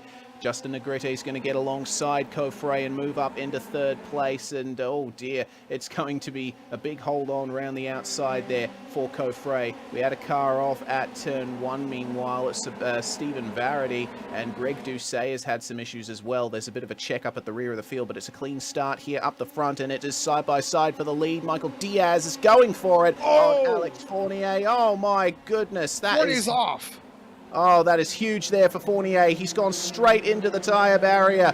That is a huge shame there. Fournier, championship contender here, and his night is over right away. So is Echeverria. Echeverria went off there as well. It's now side by side for the 4th position between, for 3rd, between Carballo and Juan Cofre. Juan Cofre able to hold on to that 2nd position. Carballo in 3rd. Justin Negrete tucked in behind. We've had a wreck behind for Max Shabley, who's also got off, as well as Manuel Vargas. So a lot of drivers having problems on this first lap.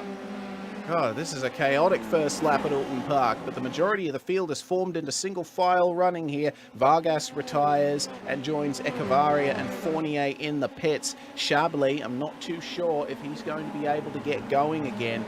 He's fallen down the order quite a bit, but it is on here for positions in the top 10. We're looking at Justin Negrete, who's trying to hold on to 4th versus Moises Caraballo. They got Takeshi Kita right with them as well. Kita making up a position on lap 1 thanks to Alex Fournier going off, and he could be on for a top 5 here. Big smoke on the way into the 3rd turn here. I think that might have been Shabley.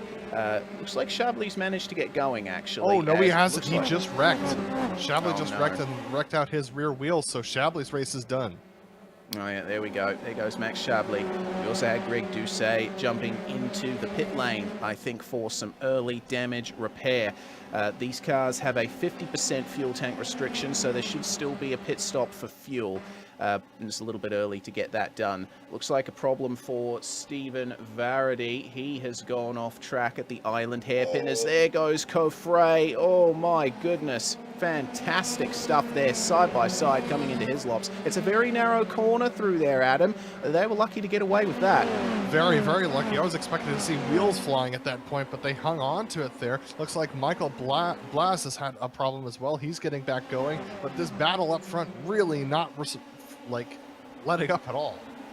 There goes, that's huge. Juan Cofre with a big dive up the inside of Michael Diaz. They got Moises Caraballo right with them as well. It's a proper top 3 battle, and they are breaking away from the rest of the field here. Sebastian Cofre just not able to catch up to these guys. Caraballo sets the fastest lap of the race so far. He is the one with the pace right now. Absolutely, but he's in 3rd position. He's got a lot of work to do. Tyler Gore's had a problem. He's now wrecked out of this race, so we've already lost, I believe, 7 drivers from this race so far. But this top 3 battle, absolutely amazing.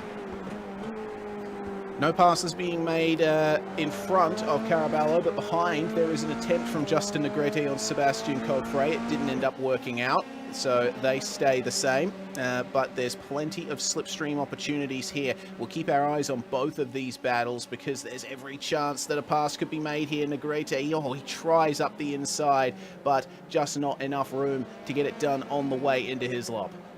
Yeah, absolutely. So a lot of battles going on all the way around the field right now. Believe it or not, this track, even though it's so windy and so bumpy with so many tight corners, it's actually a fairly good drafting track for these F3s. They can all tuck in line between each other.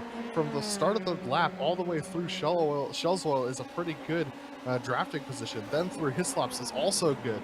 And then you've got a nice long run until you hit Lodge Corner before you have your next big braking zone. So lots of good places to draft around here. We'll be seeing plenty of slipstreaming battles around Oulton Park tonight, but Juan Cofre seems to have the advantage up at the front as Negrete continues to try and get his position back from Sebastian Cofre. The top three have spaced out a little bit. Now, the two teammates here of Diaz and Caraballo, they will want to try and work together here to catch up to Juan Cofre in the lead. It's going to be difficult. Oh, no! Oh, just like that, Cofre catching the grass on the braking zone into the island hairpin, and he's retired too. He didn't need to. He barely hit the wall at all. He's going to join John Almanar and Steven Verde and Matt Dinsmore, who also retired on this past lap. So quite a few drivers having issues just a couple of laps into this race. But now it's still a three-way fight up the front between Diaz, Caraballo, and Sebastian Cofre, who's been able to cling on to the back of these guys.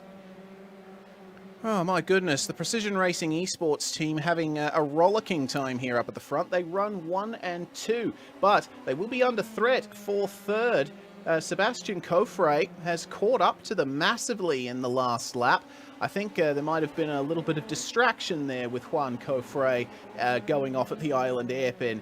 So once again, it is a close battle for the top three. We'll go to a replay and we'll see what happened here to Juan in number 44.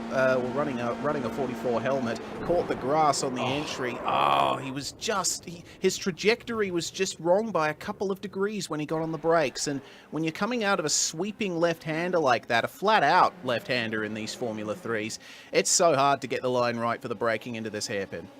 Absolutely, but look at those top three, nose to tail, 2/10 separating each of them, and look how close Caraballo is to Diaz.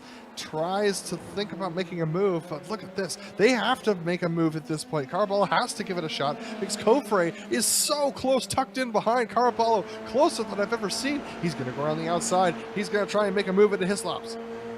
There we go. Caraballo lifts off. He decides it's probably not worth fighting that on the inside with the pace that Sebastian Cofre had with the slipstream. So that's Cofre into second now, splitting the two Precision Racing Esports machines. And this battling that's been going on is also bringing in Justin Negrete, who's having a great run in fourth.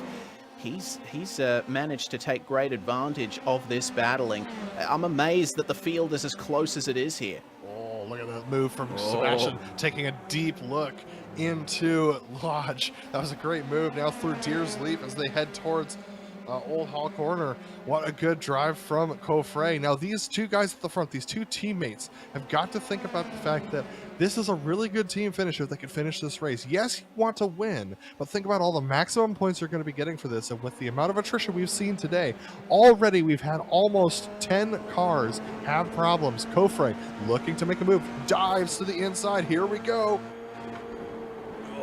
Can he get it done though? That's a good run. Great defense from Michael Diaz, and Cofre leaves the door open for Moises Caraballo, who gets back up the inside, back up into second. This is going to be interesting as Justin Negrete has a front row seat to all of this action. And look, the draft is coming into play for him now. This is going to turn into a top four battle as Cofre gets up the inside of Caraballo, but Caraballo's going to hold on to it. Hislops with a fast entry. Negrete has to give room there to Laurent Christophe Deruel, who's now right in that battle for the likes of fourth and fifth. Sorry, not Negrete, it was Takeshi Kita who had to give room to him there. My apologies. I mean, it may have been Deruel because, let's be honest, these guys are all tucked under a blanket at this point. It's a battle for the top 7. But that being said, Negrete very close behind Cofre. He's going to look to the inside here.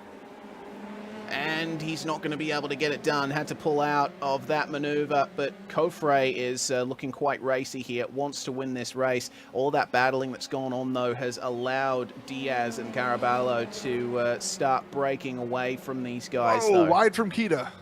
Oh, yeah, very wide there. That's so close. Dear. Oh my goodness, they are leaving nothing on the table, are they? This battle here for what looks like 6th place. Diruel, he's got a lot of work to do here, and they've got Michael Kofre right behind them now as well. There goes Diruel up the inside of Kita, and Kita has to stay a bit wide there to give him room. They almost bang wheels on the way through the island hairpin, but now Diruel does not have the benefit of the draft. He's going to have to tuck back in behind. He's not yet. He's still got a wheel overlap, and now I've got Michael Kofre looking for a way around. Can't find it. Diruel's got to stay alongside as they go into the corner. Kita locks up the brakes and manages to stay out of him. Oh, I think that was just a little bit of a brush from the end plate of the front wing to the left rear tyre. Goodness me, what a move. What great racing we're having. This is on board with Diruel. Goodness me. Kita very wide out of turn 1, would have picked up an off track there. Big disadvantage in a straight line, and oh goodness, you don't want to run too far over that curb, otherwise that could have been race over for Laurent Christophe. Oh dear, I think we might have to find another replay, because on live pictures there's been big contact between Stephen Ritters and Robert Ridgway. Ridgway very slow out of Lodge corner. They made big contact. They're still side by side for 8th position. Raymond Day and Overbay, as well as Byron Daly. Take a look at this replay, though. We're going to see the contact as they head into Lodge. Look how bottled up they are behind Kita, who is trying to recover. We're going to take a look at Ridgway here. There's the contact that absolutely spins Ridgway when Kita falls back as well. Caraballo has made a move, Diaz has made a move on Sebastian Kofre to get himself back into second, and might have to make a move on his teammate because he's got the momentum. But he backs out of it. Kofre is going to get boxed in. Goodness me, we don't know where to look here. There's so much action going on all throughout the field in the Formula 3s. This is probably the best race we've had in the season so far. Oh no, the leader spins! Moises Caraballo! Oh my goodness! And Kita does too. Oh no, yeah, Takeshi Kita's off too. And he's going to have to make a 3-point turn here through the gravel trap to get back onto the circuit. How quickly the face of this race changes. Fortunately, neither of them collected damage off of that, but both of them are going to have very hot rear tires. Take a look at this. He exits the corner, puts the power down, flicks the car to the right, and it just continues to rotate. Onto the curb he goes. He almost saved it, but he clipped the curb with the left rear tire, and that ends up spinning it around and sending him around. Oh my goodness. Well, unfortunately, he's fallen back quite some way as it's side by side between Byron Daly and Michael Overbay. Overbay, the winner at Mount Panorama, defending that position up the inside, but he can't quite take all of the road he wants on the exit. This is going to continue to be a fun battle with Byron Daly trying to go around the outside. They have Ritters, and Caraballo's off again. He's going to go into the gravel trap. No, re-entry. Oh dear. Yeah, okay. Well, that's what happens when you try to get back onto the circuit, running wide through that left-hander. Poor Ho Yin Lung. There was nothing he could do to avoid that. We'll see what it's like from his perspective. Oh, and I can report that Justin Negrete has collided with the back of Sebastian Kofre, so has a little bit of rear wing damage as well. So take a look at this. This is the red machine trying to come up on the rest of this battle. He could see Kofre go off, and then suddenly gets collected with the rejoin. And right into the wall. Car destroyed out of that. Big shame for Caraballo and for Ho Yin Lung. But out in front, Sebastian Kofre and Michael Diaz are the two drivers leading. Negrete's managed to make his way up into third, but the fastest car on track that lap was Michael Kofre, setting a 1:22.8, and he is trying his best to chase down Laurent Christophe, Diruel, and both of these drivers up 4 positions each. This has been an absolutely crazy race so far, and we're not even halfway through. We're theoretically supposed to have 28 laps of this thing, and we've already had 23 drivers who've had to take tows today. That is a lot of attrition right now. The lead of the race might be changing hands again as Kofre has a good run on Diaz. Yeah, he does indeed, but he's going to be on the outside coming into his laps. And it's very difficult to run side by side, but the two drivers give each other plenty of room, and Kofre is going to have to wait for another opportunity. Once again, though, running side by side through a chicane like that, it's going to bring Justin Negrete into play, and Justin is looking pretty quick versus these guys. Yeah, but Justin does have a little bit of front wing damage from that contact, and it looks like we've had another collection of cars. Ryan Barry's gone around and collected. Oh, look at this. Here comes the move on the lead. Diaz trying to hold off Kofre, who's gone up the inside. Diaz puts the power down. Good move. Looks like the outside line worked to his benefit there, able to give him the throttle a little straighter, and there's not going to be a move at turn 1. Traditionally not an overtaking opportunity in these cars, but have a look at that from Justin Negrete. He is pushing further and further beyond the limits of the racetrack in an effort to try and catch up to these leaders. Absolutely, and quite a few drivers trying to catch up to the leaders at this point. Look at how close they are. So close. For all of these drivers, it's underneath a second, all the way down to 5th position. Michael Kofre has rebounded back up into this race, trying to recapture those positions. Well, the top 5 all in the same picture here on the blimp view. This is the kind of racing that you love to see, especially at a challenging track like Oulton Park. No move for the lead. They'll go single file through the Hislop chicane, but there's another opportunity here. If someone messes up the exit of Knickerbrook, that is going to be a big opportunity for the drivers behind them. The top 2, though, they seem to have the exit of that complex sorted out. Negrete was losing out just a little bit. Have a look at how hard Michael Diaz goes into that double apex. Same can be said for Sebastian Kofre, the driver who seems to be the favorite for most of the race wins here, with Alex Fournier, his championship rival, unfortunately suffering from a few errors over the course of the season so far. What kinds of moves can be made here? Almost getting an off track there, coming out of turn 1. And now there's going to be another opportunity here coming into the island hairpin if they can nail the exit out of Cascades. Yeah, absolutely. So Kofre and Diaz starting to space out a little bit. I think Sebastian Kofre might have worn out those rear tires a little bit. We could see him sliding a little bit on the brakes there. But look at this, Diaz taking a good wide line as they go through shell oil, and now on the exit, they're going to pass through what would be the Britain's chicane, and it's now a straightaway. This is not going to benefit Diaz as Kofre goes to the outside again. It's going to be a rinse and repeat of before, but can Kofre be later on the brakes? He's ahead when they get to the braking zone, but the inside line is there for Michael Diaz, and he's going to continue to hold on to the lead. That bunches up the drivers behind them.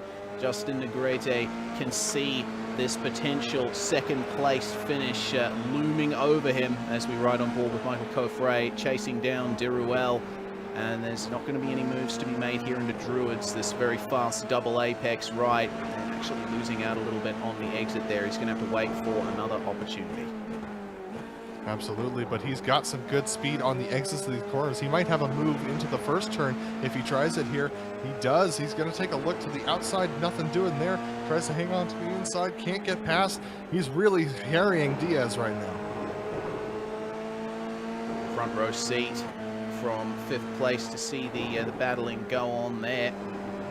But it could all go wrong for these drivers, as that's a lapped car there. That is John Almanar, who's pulled over to let our leading pack go nice and cleanly. Is this going to be a move up the inside? It is indeed for Sebastian Kofre. He tries his best to get it done, but seems that Michael Diaz is very comfortable there in the lead, as, oh dear, that's suboptimal there, seeing Matt Dinsmore re-enter the racetrack, but it is going to give a little bit of draft to pick up there for Michael Diaz. He's going to stay ahead of Sebastian Kofre on the way into his lops, but I think the battle for fourth might be affected. It will be affected. Deruel has come together with Matt he backs into him. Oh no, oh dear, and that's taken out Brad Miller to boot. We're going to have to check that out on the replay. So this is what happens when you have a lapped car that you have to negotiate on the way into a chicane. Let the leaders go nicely, did Matt Dinsmore, but once Deruel comes onto the scene, it's just a matter of timing here. Deruel, he had to go deep into his lops to avoid Dinsmore and ends up spinning right into him, but stay with this. You will see that the cars are locked together, and oh man, goes into reverse, does Deruel, and poor Brad Miller had nowhere to go. Yeah, series had a radioactive because Brad Miller was not happy on the radio after that one, completely understandably. Diaz, though, under some heavy pressure from Coffre, starting to get twitchy on the rear end now and starting to lock up the front brakes is Coffre as they're gaining. Oh, battle for the lead still as intense as ever, and that's a good draft there from Coffre, but he makes contact there. He ended up pulling out of the draft a little bit too late, so that's going to be slight damage for both of these guys. Could give even more of an advantage to Justin Negrete. All right, Reese, we've had 16 drivers have incidents that they've had to come into the pits for. Look at this, though. This is pulling out a little too late, makes contact. Very lucky to not tear the front wing off of that machine is Coffre. Sebastian Coffre still hanging on to that second position ahead of Justin Negrete, who had a similar incident and picked up some front wing damage. So the question is, can Coffre stay attached to the back of Diaz if his front wing is damaged? Goodness gracious, we're at the halfway point of the race now, just completed lap 14. It feels like we've been commentating for 30 laps with the amount of action that's been going on. This is insane racing, and we still don't know who exactly is the driver who's the favourite for victory. Diaz has been putting on a great defensive drive. Coffre is looking aggressive in second, but you still have Justin Negrete and Michael Coffre there hanging out in the background, waiting for these two to make a mistake. Yeah, absolutely. And so we're starting to see some of our regular pit stoppers. Michael Blyce came in for a regularly scheduled stop. Neil Alexander into the pits. Karajas into the pits as well. So take a look at this. Here comes another move. Coffre's going to try it again. Around the outside, but he knows that it's so difficult there to hold the outside into his lops, has to pull out of it. Diaz is doing everything right there. He's sticking to driver's right on the way down the back straight and not leaving any opportunity for the number 28 to go for the lead. That little bit of side-by-side action has brought Justin Negrete back into the battle for the lead here, but it seems that once he gets to within about half a second of these guys, he seems to hit a brick wall, so to speak. He's just not able to get right up with them. I think Coffre's got to try something different. He's got to try and pass at a different spot. He's got to try and back up a couple of corners so he can get good exits and get a run on Diaz at a place that he's not going to expect, because trying to do this into his slops has just not been working lap after lap. So he's got to try something different, or he's got to come in and try and do an undercut and possibly get a good outlap on Diaz. Yeah, I think that might have to be what Sebastian Coffre does, because look, he's got the draft here coming into the island hairpin, but again, Diaz is positioning his car perfectly to prevent Coffre from getting alongside. And once again, it is the draft down the back stretch past the Britain's chicane, which we are not using tonight. And no surprise, Michael Diaz, he sticks to the right, sticks even middle of the road. Coffre to the outside of his lops, and just can't get it done. Yeah, it's just rinse and repeat lap after lap, and I'm just surprised Coffre is making that move at this point, because, I mean, that being said, I say I'm surprised, but Michael Coffre, it's bringing Michael Coffre into the picture to battle with Justin Negrete, so it's possible that Sebastian's trying to do this to hold up Negrete to try and give Michael an opportunity at a pass. That's entirely possible. But man, with the run through his lop that they're having, these two leaders, it basically means that Coffre is not able to get alongside into Lodge Corner. If he ends up backing off ever so slightly into his lops, then he might have a chance at getting the lead into the final proper corner of the lap. But we see Negrete is closer than he's ever been to these guys. Looked like a bit of an oversteer moment for Sebastian Coffre coming out of the final couple of corners. The move could still be on here. He has to hold himself up. He has to stay behind. Diaz will protect the middle of the road here, coming into the island hairpin. It's a banked corner, so you can get a great launch if you get the line right. And once again, Coffre gets that good launch, but same story as usual. Looks like the move's going to be on for third, though. Trying around the outside of Justin Negrete at his lops is going to be Michael Coffre. So the two Coffres here, will they have to yield? Oh, goodness me, Michael. Fantastic stuff there around the outside. Managed to maintain the momentum and with great confidence moves into third. Yeah, Negrete backed out of it just a little bit there. Didn't want to get into contact with Michael, so gave that position up to Michael Coffre. Michael Coffre now in the back of Sebastian Coffre, about a second ahead, so a little still within the draft, but it's going to be hard work to get up there. Now, pit stops have been happening. Steve Ritters just took the average stop for everybody. 6.4 second stop at 23 seconds in the lane, so it's about average lap time. So we're going to see what's going to happen with these pit stops as this continues. Takeshi Kita, who has not pitted yet, following in behind his Atomic Racing stablemate.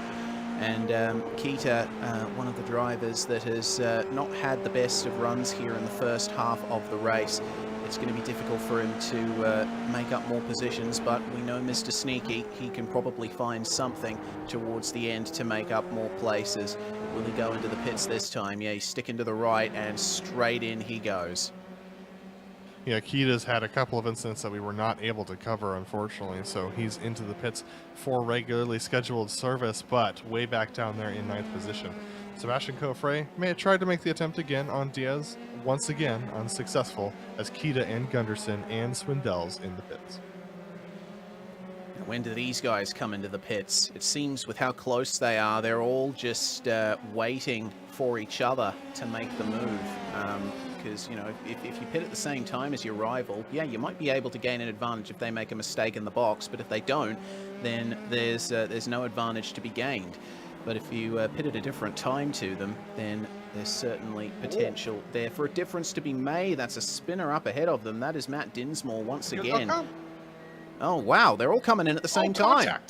Oh. Negrete just made contact with Michael Coffre as Michael Coffre had to back off because Sebastian Coffre came to a stop at the pit line. Goodness gracious. Right on the brakes on the way into the pits here at Oulton Park. This is what it was like here for Negrete. The Coffres slowing down.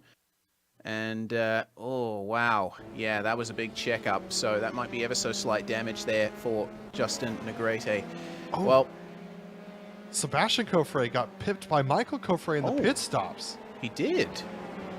Okay, that's Michael Coffre's had a pretty good pit stop there. 4 seconds flat. It's 4.9 for Sebastian Coffre and Michael Diaz. So the Coffres have swapped places. All right, let's see whether or not another Coffre has better luck on Diaz than the other. So let's see whether or not Michael is going to try a run into Hislop's. Looks like he's falling a little bit farther back, so possibly trying to do exactly what you said, Reese. Set him up for the final corner, for the final hard braking zone through Lodge. Let's see whether or not he's able to do that. Yeah, well, he's got some good space between himself and Diaz coming into Hislop, so I think this could definitely be the way it goes. As James Carter comes out of the pits on the other side of the circuit, we stay with these guys. Let's see what kind of exit Michael Coffre can get. Looks like maybe a little bit of aero disturbance through Druids, not quite able to get alongside on the way up to Lodge Corner. So Diaz is safe for now, but I think with how strong the slipstream is in these Formula 3s, he'll still have to be looking over his shoulder.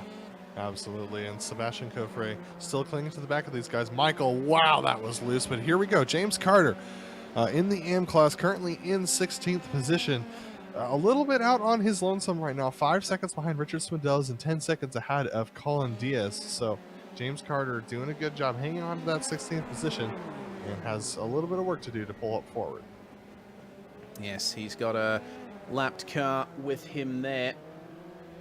And, oh dear, Swindell's. I guess he doesn't have work to do. No, going for a spin. Richard Swindell's coming out of Hislop's. And very unfortunate there, but I don't think he's going to be in much danger of losing positions. Oh, the Coffres have swapped positions once again. Michael has fallen back to 3rd place. That's interesting. He gave it up. Michael gave it up. He lifted before Hislop's to let Sebastian go through. So Sebastian wants to hassle Diaz for the rest of the race, it looks like. We have 8 laps to go coming to the line this time. All right, then. We'll keep our eye on this lead battle because, once again, Sebastian Coffre, once the tyres get back up to temperature, he has Great pace in the slipstream. Can't get it done into turn 1. Takes a bit of a tighter line on the way in. And that means that Diaz gets a slightly better run down the straight. But let's see how close Kofre can stick here. If there's an ever so slight mistake for Diaz, then he'll be right there to take advantage. Big slipstream on the way into the island hairpin. Oh, and once again, great defending from Michael Diaz. This is fantastic to watch, but he doesn't have his teammate to help him out anymore. Meanwhile, the two Kofres might very well be working together as Takeshi Kita tries up the inside here for 13th and 12th on Neil Alexander. Looks like he's going to stay alongside, potentially. No, it looks like he might just fall behind here coming into turn 1 unless he goes super late on the brakes. There we go. Lots of room given by Neil Alexander. And that is Takeshi Kita up another position now into 12th. But Neil's trying to come back around the outside. Can't quite do so, though. Has to back out of it, and Kita will retain that position. He will indeed. Our AM leader at the moment is Colin Hefferman, and he's involved in a battle with Brian Lowe for 10th position overall. So could still be on for the AM class victory here as we enter the final 7 or 8 laps of the race. Still plenty to keep track of here in the PRL Formula 3 series. In fact, checking out the last lap times from Hefferman and Lowe, it looks like Lowe has the slight advantage. Took half a tenth out of Hefferman on the last lap, and his fastest lap is a full 10th quicker. So all still to play for there for the AM class, but our overall race leaders are as close as they've ever been. And it's the same story as always. For Diaz, it is incredibly hard to pass here at Oulton Park. The majority of the passes we've seen have been from a very clear pace difference between drivers, or drivers just giving positions up. And goodness, it's like a broken record. What's the definition of insanity, Reese? Yeah, trying the same thing over and over again and expecting the same result. But have a look at that exit from Hislops for Sebastian Kofre. He's closer to Diaz than he's ever been out of that corner. He just needs to stay in touch through Druids. Oh, almost getting up the left-hand side of Diaz's car. But again, it doesn't seem like there's a huge slipstream down this back stretch with that aero disturbance from Druids. Sebastian is just not able to get it done here. Yeah, I mean, Sebastian's got to find another way around. He's got to pinch Diaz a bit and try and get Diaz to take evasive action. I mean, like, I know it sounds a little dirty, but sometimes doing a little bit of an intimidation tactic on your opposition, so long as it's safe, can work a little bit and can get into their head. Diaz is very stout, though. Oh, that was loose. Woohoo! Goodness me. Well, Kofre has gained momentum from that. He is pushing so hard here, trying his best to minimize mistakes and errors. Oh, he just catches the curb on the inside of the island hairpin, loses the advantage there. But considering all of that, he's not going to get alongside into Hislops this time. This could potentially work in Kofre's favor later on in the lap. Backs out of it, tries to take a better line through. He carries a little bit too much speed through the center of the corner. It's going to give advantage to Diaz on exit. So unfortunately, Kofre too far back at this point to really have the effect. Now, here's the thing. He is too far back to try and make a move into Druids, but will this benefit him through not having as much nose drag through Lodge? No, unfortunately. Can't get the car turned in. Those rear tires are screaming for mercy, Reese. Yeah, Oulton Park, a very traction-heavy circuit with quite a few slow corners, and looks like that might be one of the last chances potentially for Kofre to make the maneuver, unless, of course, Diaz makes a mistake. Touch wood. I'm not going to commentators curse anyone. Let's see then what they can do into the island hairpin this time around. It's such a fast corner here through Cascades, but you see that they're not quite using the curb on exit. That's because you will get an off track if you go over that curb. It's very brutal, the track limits in that section, so they have to be careful to keep their incident count down. Well, the AM lead changed hands. Byron Daly just made it around Raymond Day. Oh, sorry, this is for 5th and 6th. Byron Daly around Raymond Day, and here we go. Another attempt from Sebastian. Trying around the outside, and actually looks like what's happened to Michael? Look at this. Something's happened to Michael Kofre as they're side by side. Oh, goodness me, Diaz. That is a brutal defense there, and making a slight bit of contact as Takeshi Kita sets the fastest lap. Something has gone very wrong for Michael Coffray. I think he might have dropped connection to the server, and that is absolutely heartbreaking. That's exactly what happened so far. He's not returned. So I think that's Michael Coffray out of third. That moves Negrete up into third position as Michael continues to tumble, unfortunately. That is such a shame. Well, Justin Negrete, I think, will be happy that he's guaranteed third now, but he's way behind Sebastian and Michael at the front of the field, 6 seconds behind the leaders, in fact. Meanwhile, this is the AM lead. Colin Hefferman still holding off Brian Lowe, but Brian is starting to gain on him, is getting a little bit closer lap on lap. There will be a little bit of an advantage here for Hefferman with a couple of lapped cars up ahead of him, the team cars here. I don't know, man. With only a few laps left in the race, I think Hefferman might just have it. He's got a good gap there over Lowe. Yeah, but that being said, the team cars up ahead are going to cause problems for them even while trying to pass. So this might upset the battle enough. Having to go around the outside is not where you want to be there. God, he was so close to getting his right side wheels into the grass, and you get off on the right side there, and there's absolutely no saving it. You've either got a tire wall in the gravel trap, or you're going to go spearing across the racetrack at the Island Hairpin. Good on them to hold on to that, though. Absolutely. So the AM lead still secure by Colin Heffernan, but it's just going to take one small slip up for Brian Lowe to be able to make that pass. He's only 8/10 behind.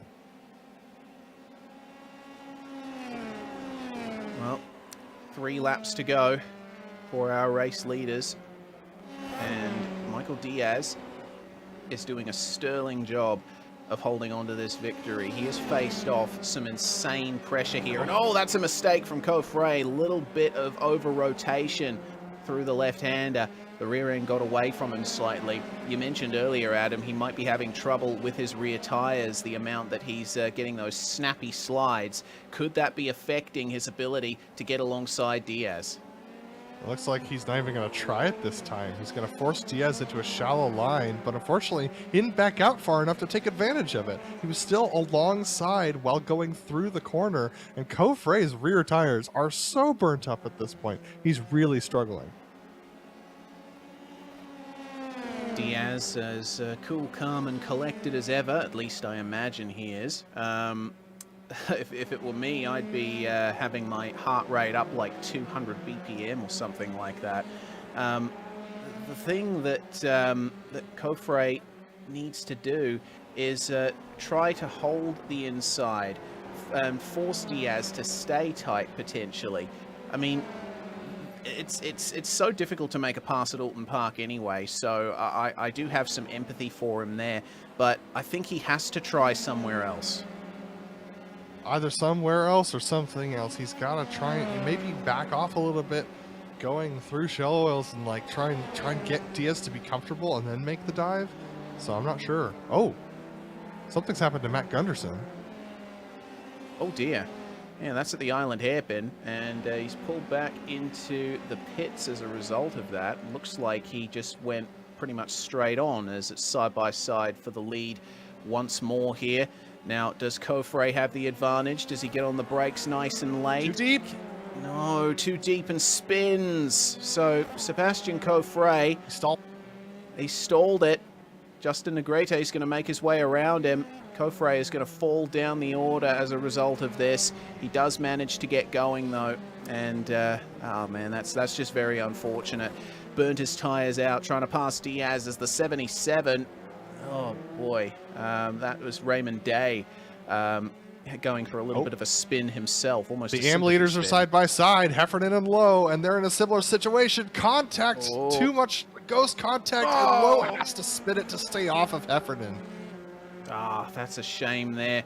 Didn't Good look sportsmanship there, though. I mean, like, he could have just speared onto the track and speared him, but he pulled a hard left to spun the car around to make sure he didn't wreck his competitor. Indeed. It actually looks like there was a bit of ghost contact between them, and that's what sent Lowe off. But that's what happens when you go side by side on the way into Hislops. Well, Sebastian Michael Coffey had a Diaz- bigger problem while we weren't looking. Oh. He's yes. he's absolutely pancaked that car going through Lodge. He has indeed. Goodness, he just entered the turn way too fast and got straight into the tyre bundles. So that's a confirmed retirement then for Sebastian Coffey, as the white flag is out now for Michael Diaz.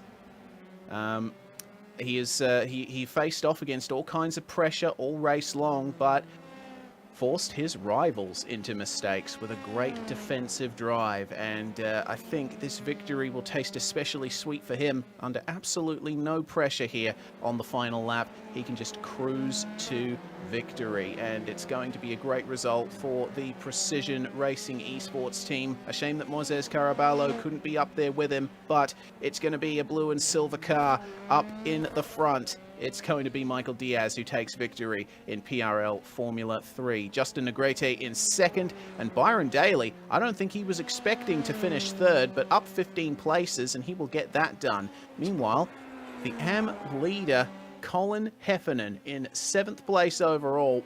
A titanic battle with Brian Lowe for that, and this is going to be a well-earned victory too, Adam. Yeah, absolutely. Well, shame that there is still a little bit of ghost contact between himself and Lowe, and that was Vargas who was spun out at the end of the exit of the corner. But Heffernan crosses the line and takes the win. Well earned from Heffernan. Good stuff there. Brian Lowe's going to hold on to finish in second in the AM class, and Takeshi Kita back into the top 10 after all of that. Mr. Sneaky being hecky sneaky. All right. Well, this is a fantastic race that we've had here at Oulton Park. Well, we're going to step aside very briefly here on GSRC. You're watching PRL Thursdays.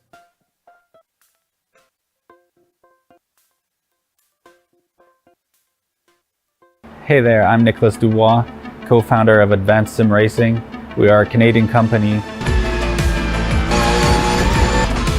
So what we did here today is for a real petrol head. He's really passionate about cars, as you can see behind me. We did a turnkey solution for him based on his needs. We try to gather as much information as we can on our client, and like we did today, we install a D-box system, we install ultra-wide cube control steering wheel. We try to provide the best quality for your budget. So let's say if you want a budget of 10 grand, we're gonna give you something that's the best for 10 grand. If you want 20 grand, then we always try to stay within your boundaries. We do try to make it as easy as possible. So the client, once we install everything, it's pretty much gonna be a turnkey. So he's gonna press start on his computer, and right after, we'll try to explain everything, how it goes, how it works, and then he's ready to go. Our aluminum is from USA, treated in Canada, cut in Canada. So we do sand all our aluminum piece just to make sure the powder coat sticks to it. And that's one of the reasons why we use powder coat, is to make sure you have the best aluminum finish in the industry. And our quality is beyond what you can get with any other competitors right now. We are really, really passionate about all the gear, all the cockpits, all the sim hardware, and that's why we want to create something that's really gonna reflect our passion into our product. Come visit us at advancedsimracing.com. You can always reach us if you have any questions. You can call us, you can text us, you can go on Facebook, like our page, ask us questions over there, and we'll make sure to answer every questions there is. We are very passionate about what we do, and we try to make it as easier for you to go into the sim racing world, because there's a lot of gear, there's a lot of options, but let us guide you through your process, and let's hope you'll be an Advanced Sim Racing customer.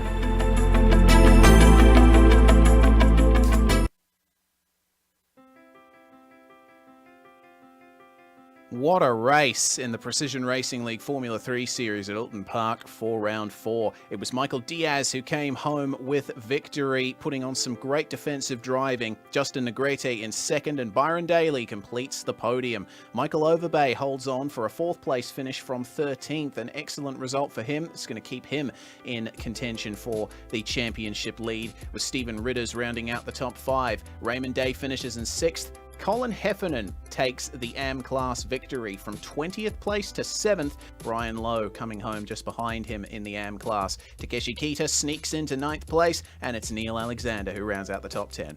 Michael Blias came home right behind Neil Alexander as they're battling to the line. James Carter comes home in the 12th position today, with Richard Swindells in 13th, and then Colin Dice on 14th position. Last car on the lead lap. Then we have Robert Ridgway in 15th, Karen Joss in the 16th position. We have Sebastian Coffre finishing in 17th, well actually not finishing, DNFing in 17th position. The rest of the cars had big problems, not all DNFs. Greg Doucette in 18th, Fernando Rodriguez in the 19th position, and Gunderson in 20th. Also 3 laps down is Manuel Vargas. Michael Coffre unfortunately dropping from the server 5 laps from the end. He was in contention for a podium. Max Chablis suffering an issue as well. Another retirement with Andres Echevarria, John Almanar, Matt Dinsmore, Ho Yin Lung, Brad Miller, and Laurent Christophe Deruel all retiring as well, in some dramatic incidents. With Ryan Berry rounding out the top 30. Absolutely, and then we have the final drivers who had DNFs. Caraballo, Juan Coffre, Stephen Verde, Tyler Gore, and Alex Fournier didn't make it a single lap, unfortunately. Yeah, it's going to be a big blow for him in the championship standings. Well, we will go now to our driver interviews, and the number 31 of Michael Diaz is the first driver that we are going to talk to. Fantastic job there, Michael. You must be happy with that victory, especially considering the pressure you were under.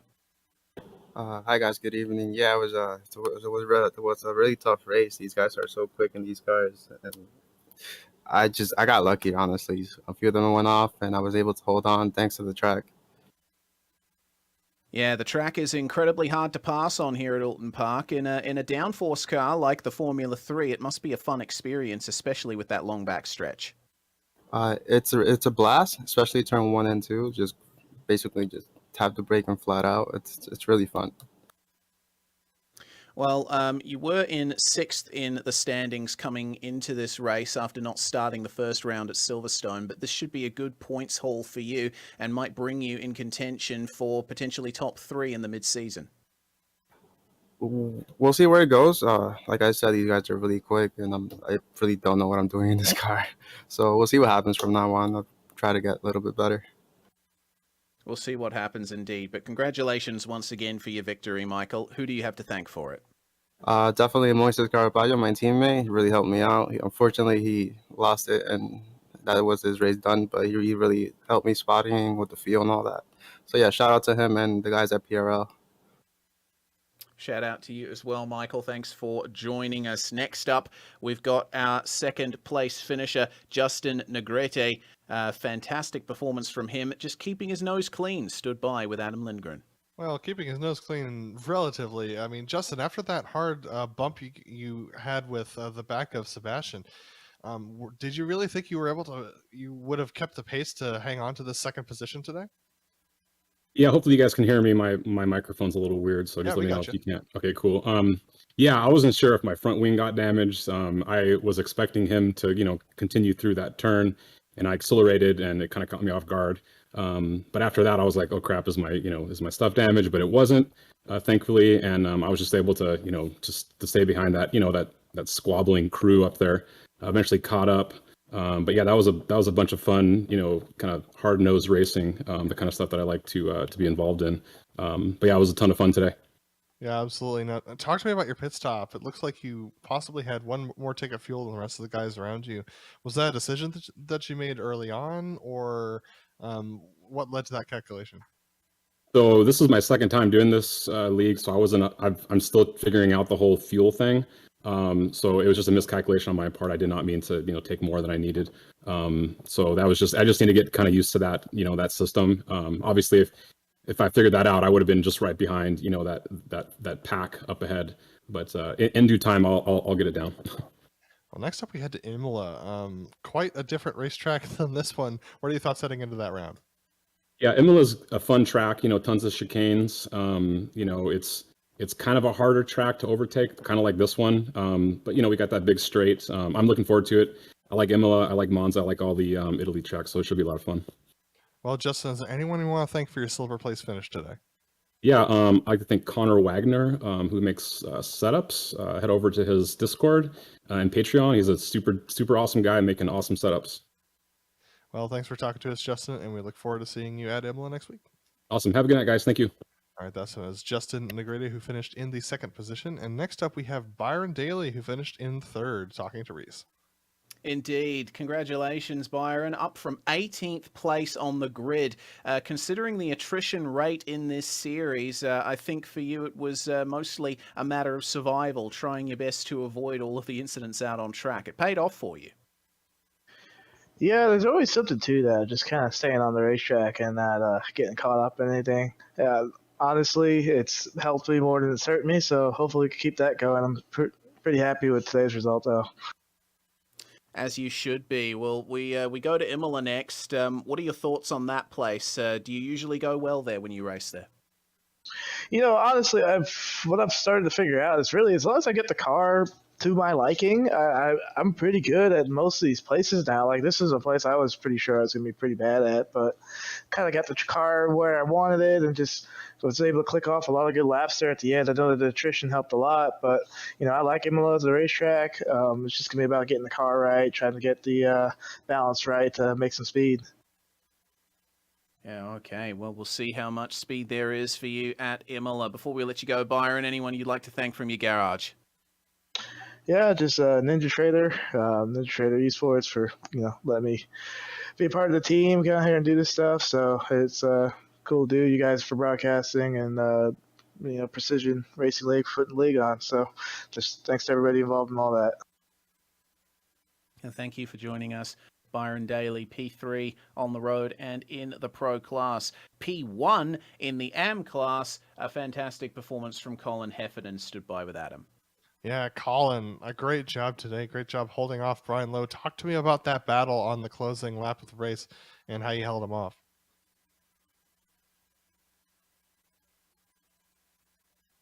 Colin, you got us? Oh, yeah. Can you hear me? Sorry about that. Yes. Yeah. Push to talk. Yeah, Brian was super fast. He was pushing me the whole time. I think it was almost a battle of like tire temps and who was pushing corners harder and that. And thank God that is a circuit that is hard to pass on, or else I'd probably be in second. Because he was really quick and pushing me for the last 10 laps there almost. Yeah, absolutely. And it's so different to be battling for a championship that's in the midst of another championship, but finishing in 7th today overall, but with the win in AM. How does that feel as a driver when you're having to have your own battles with your AM competitors in the midst of the pro battles? It's a little different. I actually didn't know I won, but it's still a lot of fun. I have a lot of pro teammates on Atomic who, always push us all to go faster. So that's a lot of fun, especially on the first lap there. It's like, well, do I pass the pros? Are they going to have more pace on me in the coming laps? So it's good fun. Absolutely. Well, Colin, a fantastic win of the AM class today and top 10 overall. Is there anyone you want to thank for your performance today? Yeah, I want to shout out patreon.com/Ridgeway Racing for the setups, Team Atomic for all the support and telling me the fuel strategy right before the race every time, GSRC, you guys are fantastic, Precision Racing League, obviously, all my homies over in the IATSE Discord for cheering me on and watching, and sorry to Brian if I pushed him off there, I couldn't really tell, but thank you.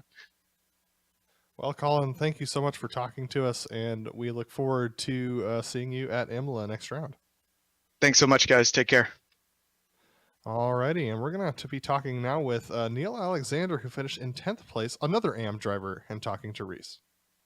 Indeed, Neil Alexander doing quite well there to finish in third. It was quite the difficult one for you, Neil, starting outside the top 30.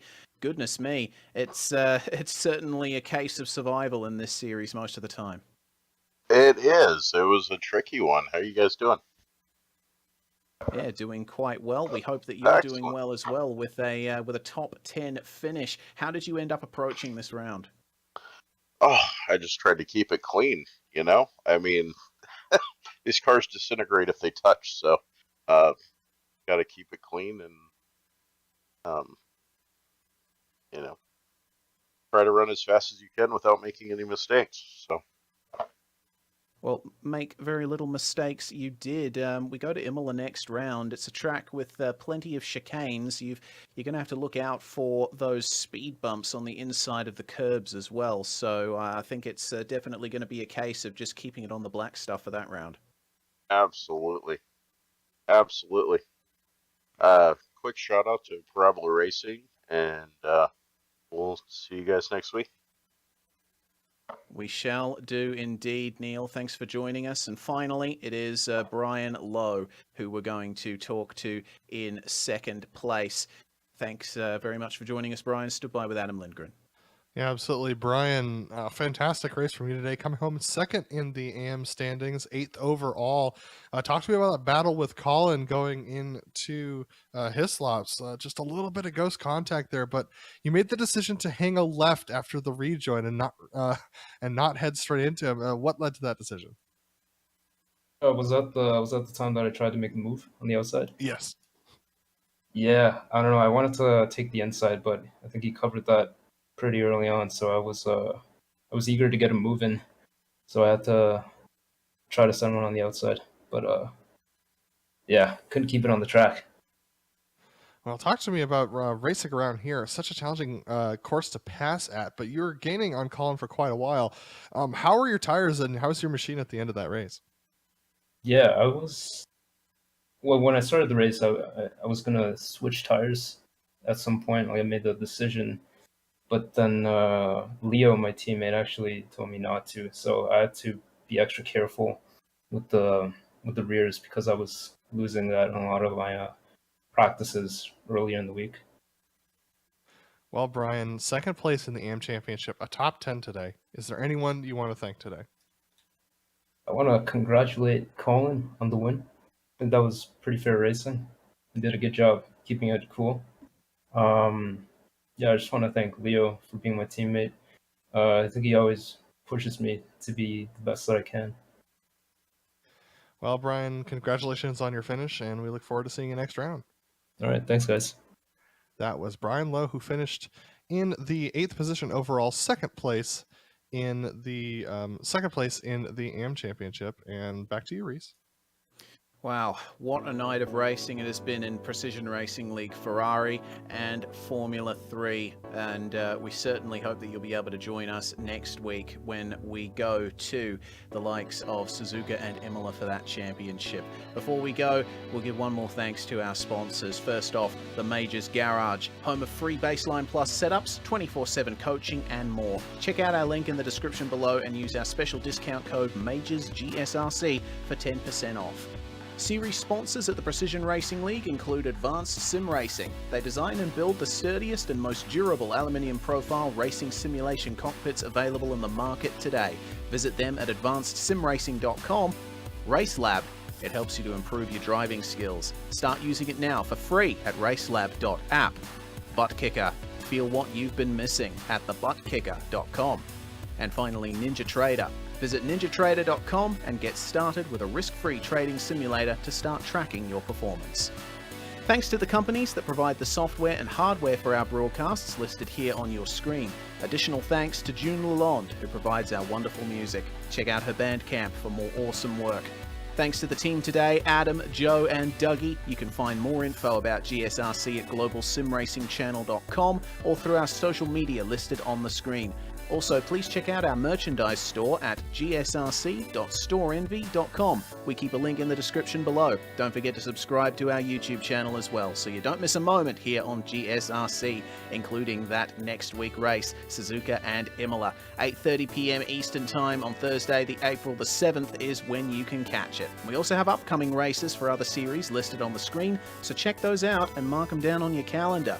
Until next time, race clean, race hard, and we'll see you on the track.